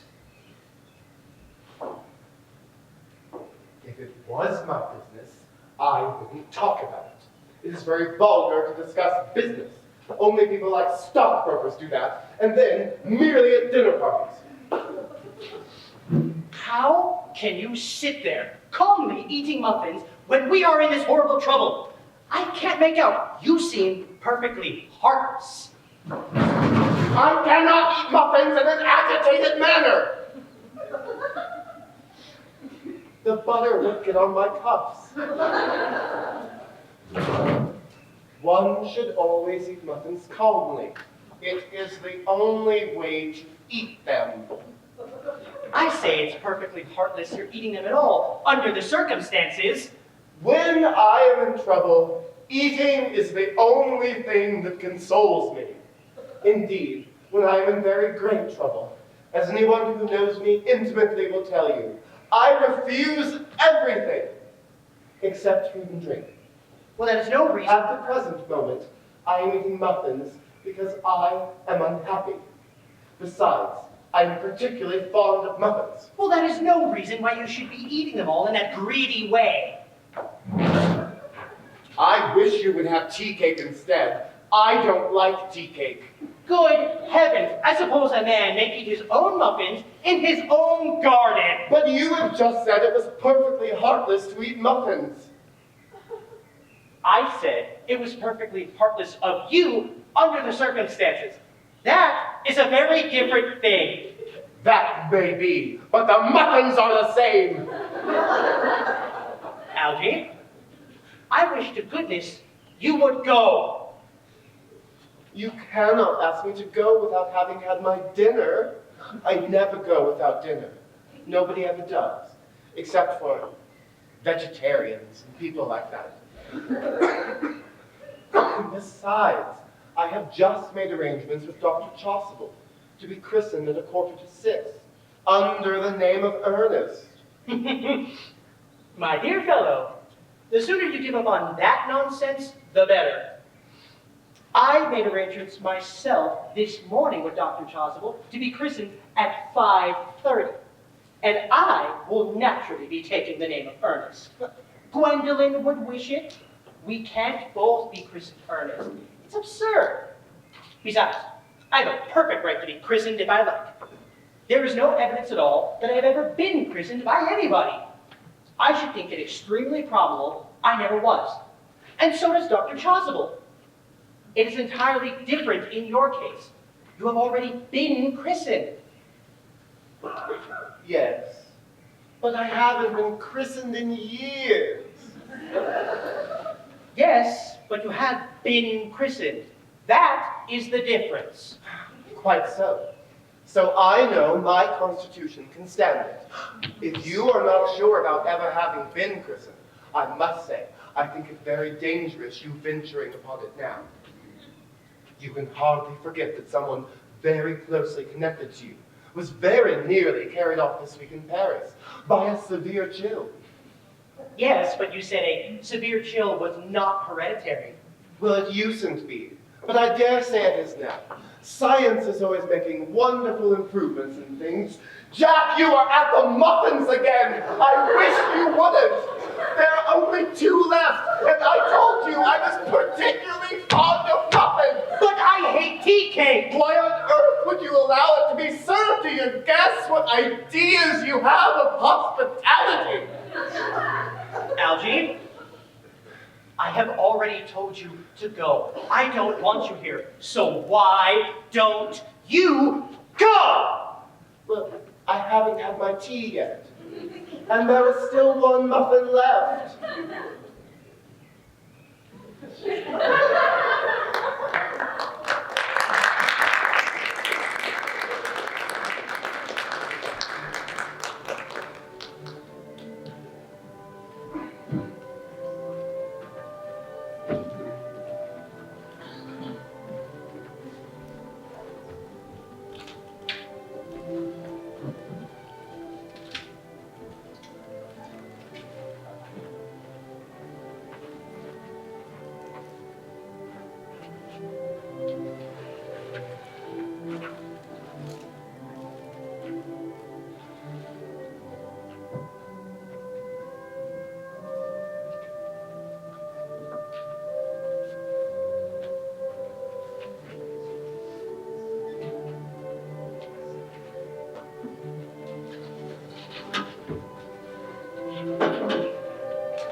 They did not follow us into the house at once, as anyone else would have done, seems to me to say they have some sense of shame left.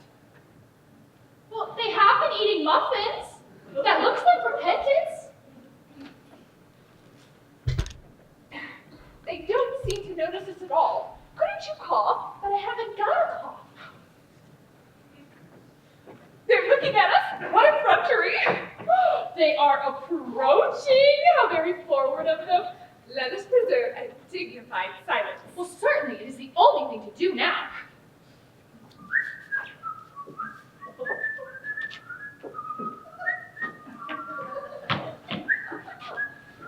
This dignified silence seems to produce an unpleasant effect. A most distasteful one. But we will not be the first to speak. Oh, certainly not. Mr. Worthington! I have something very particular to ask you. Much depends on your reply. Gwendolyn, your common sense is invaluable. Mr. Moncrief, kindly answer me the following question. Why did you pretend to be my guardian's brother? In order that I might have the opportunity of meeting you. That seems a most satisfactory explanation, does it not? Yes, dear, if you can believe him. Well, I don't, but it does not affect the wonderful beauty of his answer. True, in matters of grave importance, style, not sincerity, is the vital thing. Mr. Worthy, what explanation can you offer to me for pretending to have a brother?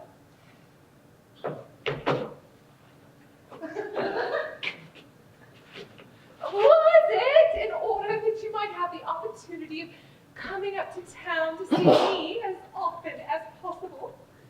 Can you doubt it, Miss Fairfax? I have the greatest doubts upon the subject, but I intend to crush them. This is not the time for German skepticism. Their explanations appear to be quite satisfactory, especially Mr. Worthy's. That seems to me to have the stamp of truth upon it. I am more than content with what Mr. Moncrief said. His voice alone inspires one with absolute credulity. Then you think we should forgive them? Yes! I mean, no! True! I had forgotten there are principles at stake that one cannot surrender. Which one of us should tell them? The task is not a pleasant one. Could we not both speak at the same time? An excellent idea. I almost always speak at the same time as other people. Will you take the time for me? Certainly. 1, 2, 3, 4. Your Christian names are still an insuperable barrier. That is all. Our Christian names? Is that all? But we are going to be christened this afternoon. For my sake, you're prepared to do this terrible thing. I am. To please me, you're ready to face this fearful ordeal. I am. How absurd to talk about equality of the sexes, where questions of self-sacrifice are concerned. Men are infinitely beyond us. We are. They have moments of physical courage of which we women know absolutely nothing. Darling! Darling.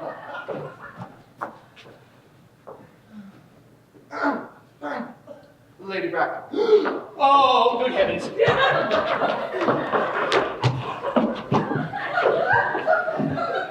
Gwendolyn? What does this mean? Merely that I'm engaged to be married to Mr. Worthy, Mamma. Come here. Sit down. Sit down immediately.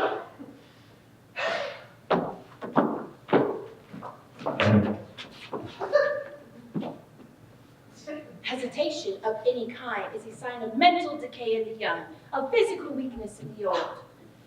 Apprised, sir, of my daughter's sudden flight by her trusty maid, whose confidence I purchased by means of a small coin, I followed her at once by luggage train. Her unhappy father is, I am glad to say, under the impression that she is attending the more than usually lengthy lecture at the University Extension Scheme on the influence of a permanent income on thought. I do not propose to undeceive him. Indeed, I have never undeceived him on any count. I would consider it wrong. But of course, you must know that all communication between yourself and my daughter must cease immediately. On this point, as indeed on all points, I am firm. I am engaged to be married to Gwendolyn, Lady Bracknell. You are nothing of the kind, sir. And now regards Algernon. Algernon! Yes, Aunt Augusta. May I ask if it is in this house that your invalid friend, Mr. Bunbury, resides? Oh no, Bunbury doesn't live here. Bunbury is somewhere else at present. Bunbury has died. Todd, when did he die? Oh, I killed Bunbury this afternoon. I mean that Bunbury died this afternoon.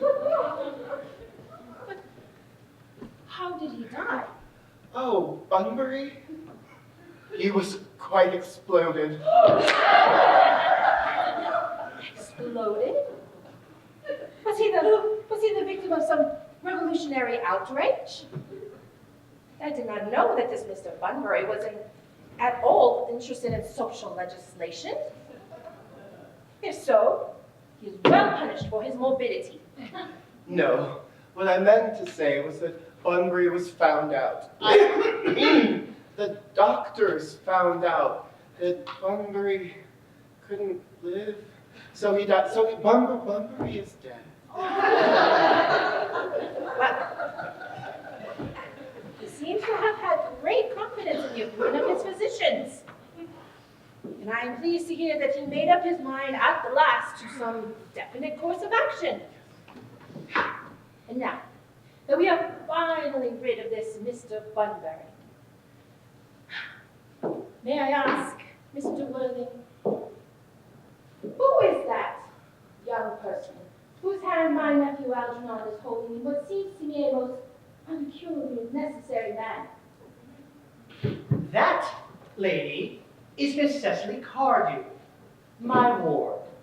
I'm engaged to be married to Cecily, Aunt Augusta. I beg your pardon?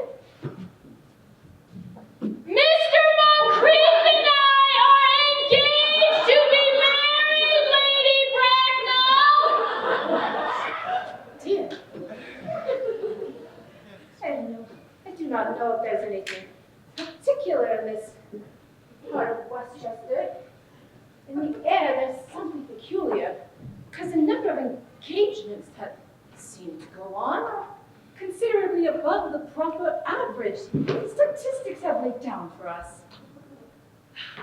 Of course, preliminary inquiry would not be out of the question, Mr. Worthing.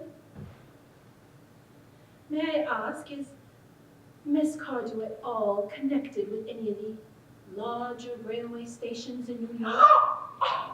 I merely desire information. It was not until yesterday that I learned that there were families or persons of whose origin was a terminus. Miss Cardew is the granddaughter of the late Mr. Thomas Cardew of 149 Southwest Park Avenue, Rhinebeck, Dutchess County, Outer Lines, North Carolina, and the Breakers. That does not seem unsatisfactory. Three addresses always inspire confidence, even in tradesmen. What would proof have I of their authenticity? I have carefully preserved the estate transactions of the period. They are open to your inspection, Lady Bracknell. I've known some strange errors in that publication. Miss Cardew's family solicitors are Messrs. Markby, Markby, and Markby. Markby, and Markby. Indeed, a profession with the highest praise from what I hear. This, occasionally, from what I hear, one of the Mr. Markbys is occasionally to be seen at dinner parties. So far, I am satisfied. Oh, how extremely kind of you, Lady Bracknell. I have also in my possession, you'll be pleased to hear, certificates of Miss Cardew's birth, baptism, whooping cough, registration, vaccination, confirmation, and the measles, both the German and the English variety. A life crowded with incident, I see, but perhaps somewhat too exciting for a young girl. Come, Gwendolyn, the time for our departure approaches. We have not a moment to lose. But, as a matter of form, Mr. Worthing, may I ask if Miss Cardew have any little fortune? Oh, about $270,000. That is all. Goodbye, Lady Bracknell. So pleased to have seen you. A moment, Mr. Worthing. Well, Miss Carving seems to me the most attractive young lady. And now that I look at her. Oh, come over here, dear. Oh, your dress, dear child, is sadly simple. And your hair is almost as nature might have left it. But we can soon alter all of that. A thoroughly experienced French maid can produce a really marvelous effect in a brief space of time. I remember recommending one to young Mrs. Langston. After 3 months, her own husband did not know her. And after 6 months, nobody knew her. Kindly turn round, dear. No, the side view is what I want.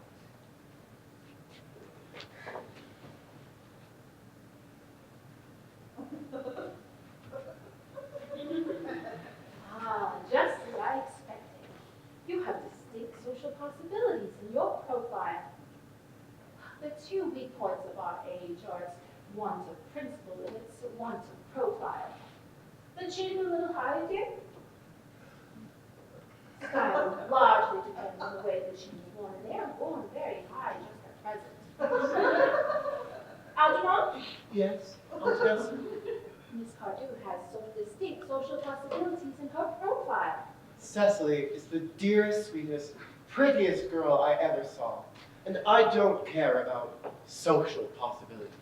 Never speak disrespectfully about society, Algernon.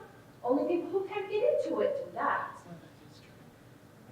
Dear child, you must know, Algernon has nothing but his debts to depend upon.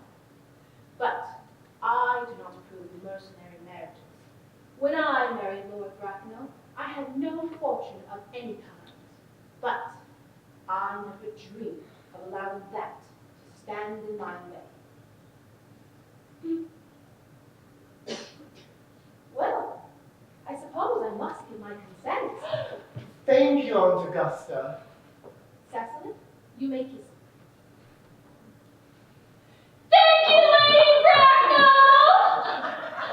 You may address me as Aunt Augusta for the future. Thank you, Aunt Augusta! The marriage, I think, ought to take place quite soon. Thank you, Aunt Augusta. Thank you, Aunt Augusta. To speak frankly, I am not in favor of long engagements. They give people the opportunity to find out each other's character before marriage, which I think is never advisable. I beg your pardon for interrupting you, Lady Bracknell, but this engagement is quite out of the question. Miss Cardew cannot marry me till she comes of age or with my consent. That consent I absolutely decline to give. Oh, on what grounds, may I ask? Algernon is an extremely, I may almost say, an ostentatiously eligible young man. He has nothing, but he looks everything. What more could one possibly desire? It pains me to speak frankly to you, Lady Bracknell, about your nephew, but the fact is, I simply don't approve of his moral character. I suspect him of being untruthful. Untruthful? My nephew, Algernon. Impossible. He is a Harvard man. I fear there can be no doubts on the matter. This afternoon, during my temporary absence in the city on an important question of romance, he obtained admission to my house by the means of the false pretense of being my brother. Under an assumed name, he drank, I've just been informed by my butler, an entire pint bottle of my Perrier-Jouet brew I specially reserved for myself. Continuing his disgraceful deception, he succeeded in the course of the afternoon in alienating the affections of my only ward. He subsequently stayed to tea and devoured every single muffin. And what makes his conduct all the more heartless is that he was perfectly well aware from the start that I have no brother. I have no brother at all. I never had a brother, and I certainly have no intention of having one in the future. I distinctly told him so myself yesterday afternoon. Mr. Wood, I have decided entirely to overlook my nephew's conduct to you. That is very kind of you, Lady Bracknell. My own decision, however, is unalterable. I decline to give my consent. Come here, dear child. How old are you? Well, I am really only 18, but I always admit to 20 at evening parties. You are perfectly right in making some slight alteration. Indeed, no woman should ever be quite accurate about her age. That's so calculating. 18, but admitting to 20 at evening parties. Well, you will soon be of age, and free from the restraints of tutelage. So I don't think that your guardian's consent is at all any matter of real importance. Pray, let me interrupt you again, Lady Bracknell, but it is only fair to tell you that according to the terms of her grandfather's will, Miss Cardew does not legally come of age till she is 35.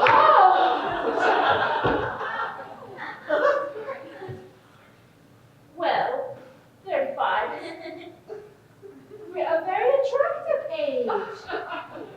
New York society is full of women of the very highest birth who of their own choice have remained 35 for years. Mrs. Dumbleton is an instance in point. To my knowledge, she has been 35 ever since she arrived at the age of 40. And that was many years ago now. So I don't see how our dear Cecily could not even be more attractive at the age you mentioned than she is now. There'll be a large accumulation of property. Algie, do you think you could wait for me until I was 35? Of course I could, Cecily. You know I could.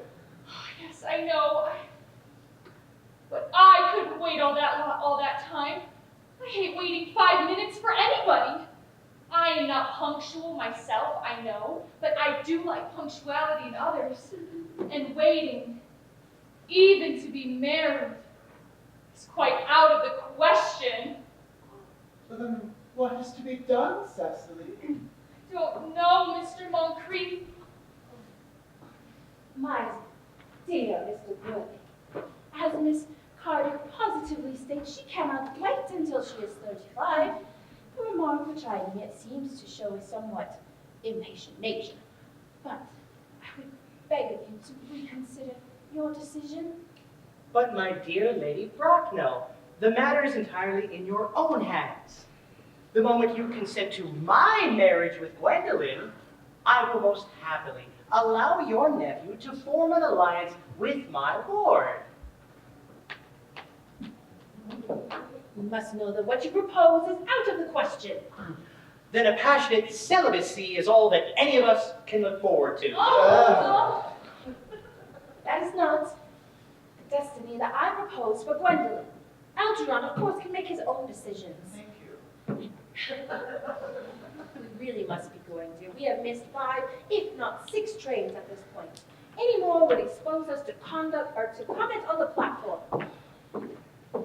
Everything is quite ready for the christenings. The christenings? Isn't that somewhat premature? Well, Lady Bracknell, both of these gentlemen have expressed a desire for immediate baptism. At their age? It is irreligious and grotesque. I will not allow you to be baptized. Lord Bracknell would be highly displeased if he learned that this was how you waste your time and money. So am I to understand that there are to be absolutely no baptisms whatsoever this afternoon? I don't think that, as things are now, Dr. Joswell, that it would be of much practical value to either of us. grieves me to hear such sentiments from you, Mr. Worthing. Savors of the heretical views of the Anabaptists. Views which I myself have completely refuted in 4 of my unpublished sermons. However, since your present mood seems to be one of peculiarly secular, I will return to the church at once. Indeed, I have been informed by the pew opener that for the last hour and a half, Miss Prism has been waiting for me in the vestry. Prism. Did I hear you mention a Miss Prism? Yes, I'm just going to join her now. Pray, may I detain you for a moment? This moment might be of vital importance to Lord Pratt and myself. Is this Miss Prism a female of repellent aspect, remotely connected with education? She is the most cultivated of ladies, and the very picture of respectability. It's obviously the same person. May I ask, what position does she hold in your household? Madam, I am celibate.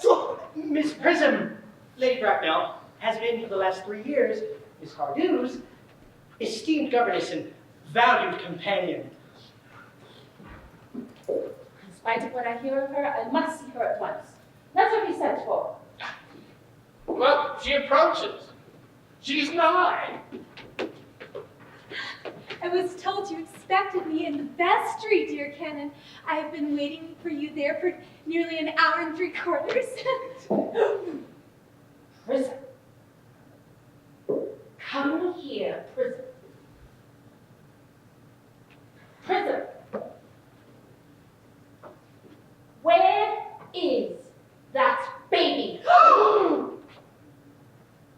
28 years ago, you left Lord Bracknell's house, number 104, the Upper East Side, in charge of a bassinet that contained a baby of the male sex.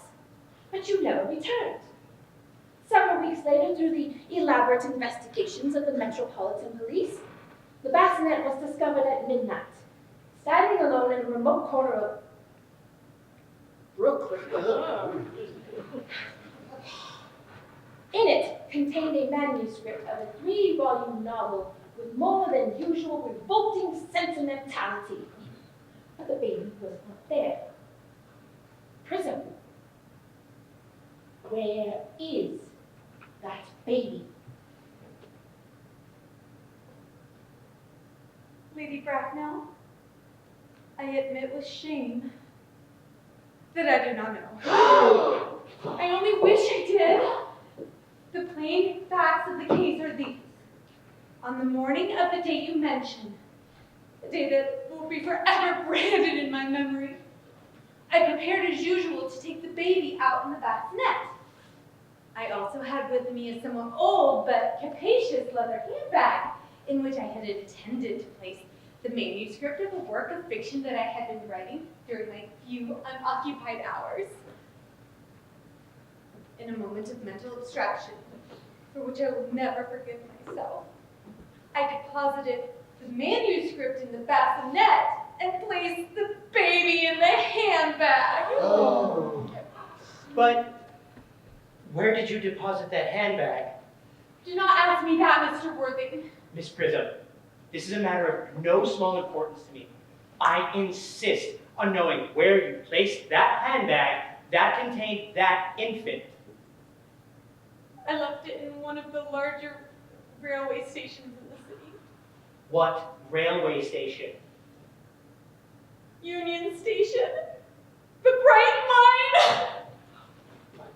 I must retire to my room for a moment. Gwendolyn, you will wait here for me. If you're not too long, I will wait here for you all my life.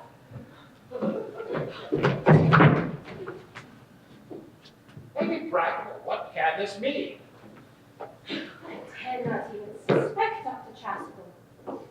I need hardly tell you that in families of high position, strange coincidences are not supposed to occur. They can hardly be considered a thing.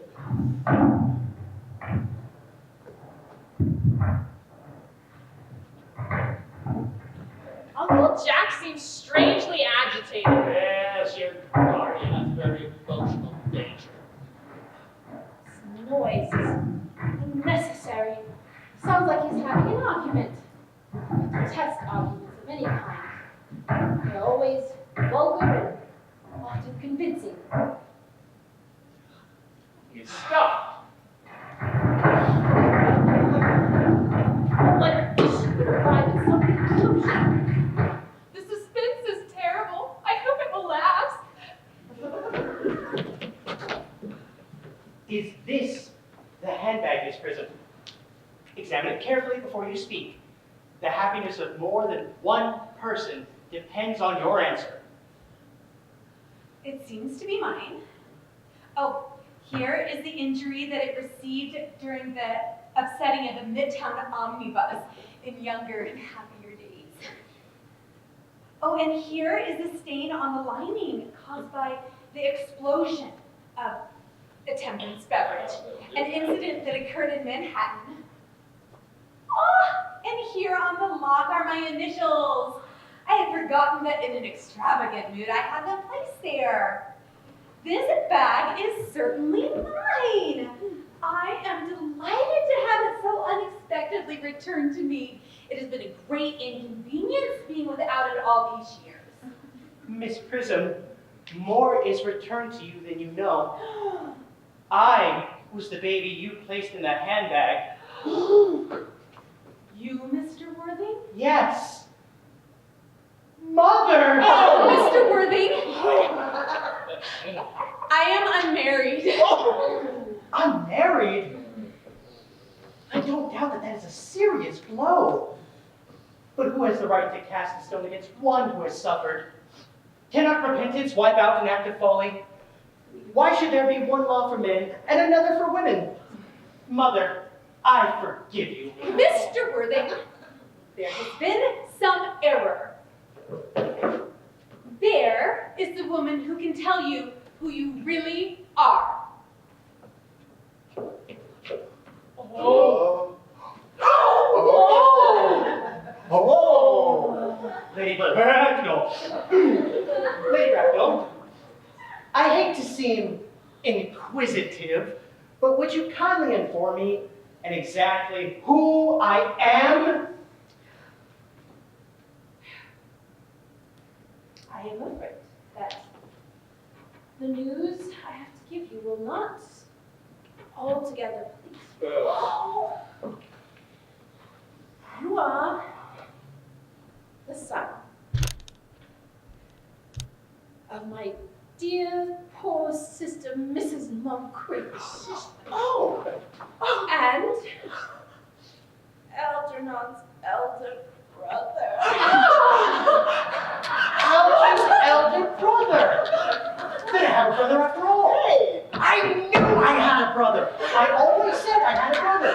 Cecily, how could you ever have doubted that I had a brother? Dr. Choswell, my unfortunate brother. Miss Prism, my unfortunate brother. Gwendolyn, my unfortunate brother. You young scoundrel, Algie. You will have to treat me with more respect in the future. You have never behaved to me like a brother in all your life. Well, not till today, old boy, I admit. I tried my best, however, I was out of practice.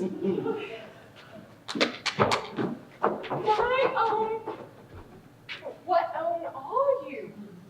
What is your Christian name now that you've become someone else? Oh, I'd quite forgotten about that.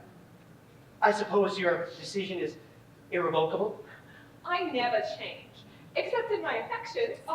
What a noble nature you have, Gwendolyn. Then the matter had better be cleared up at once. Aunt Augusta, a moment. When Miss Prism had left me in the handbag, had I been christened already? Every luxury that money could afford, including christening, had been lavished on you by your fond and doting parents. Then I've been christened after all. That settles it. Now, what name was I given? Let me know the worst. Being the eldest, you naturally were christened after your father. Yes, father's Christian name?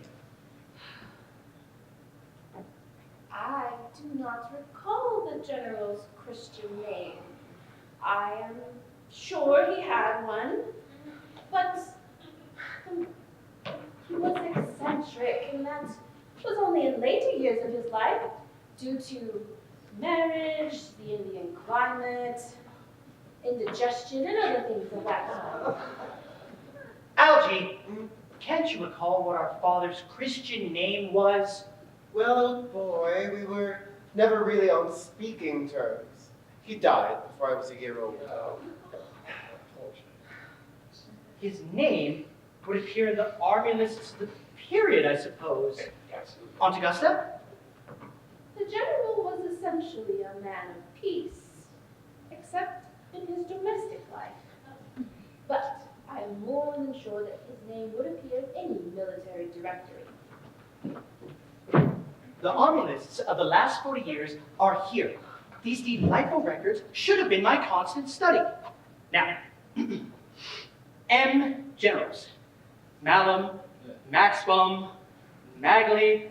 Ooh, what ghastly names they have. Markby, Migsby, Mobbs, Moncrief. Lieutenant, 1869. Lieutenant, Colonel, Colonel General, Christian names, Ernest John.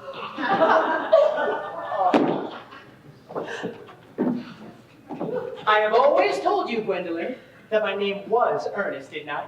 I mean, it is Ernest. I mean, naturally, it is Ernest after all. Right, I do recall that Ernest being the general's name. I knew I had a particular reason for disliking it. Ernest! My own Ernest. I felt from the first you could have no other name. Gwendolyn, it's a terrible thing for a man to find out suddenly that all his life he has been speaking nothing but the truth. Can you forgive me? I can, for I feel you are sure to change. My own one. Letitia! Frederick, at last! Cecily, at last. Gwendolyn, at last.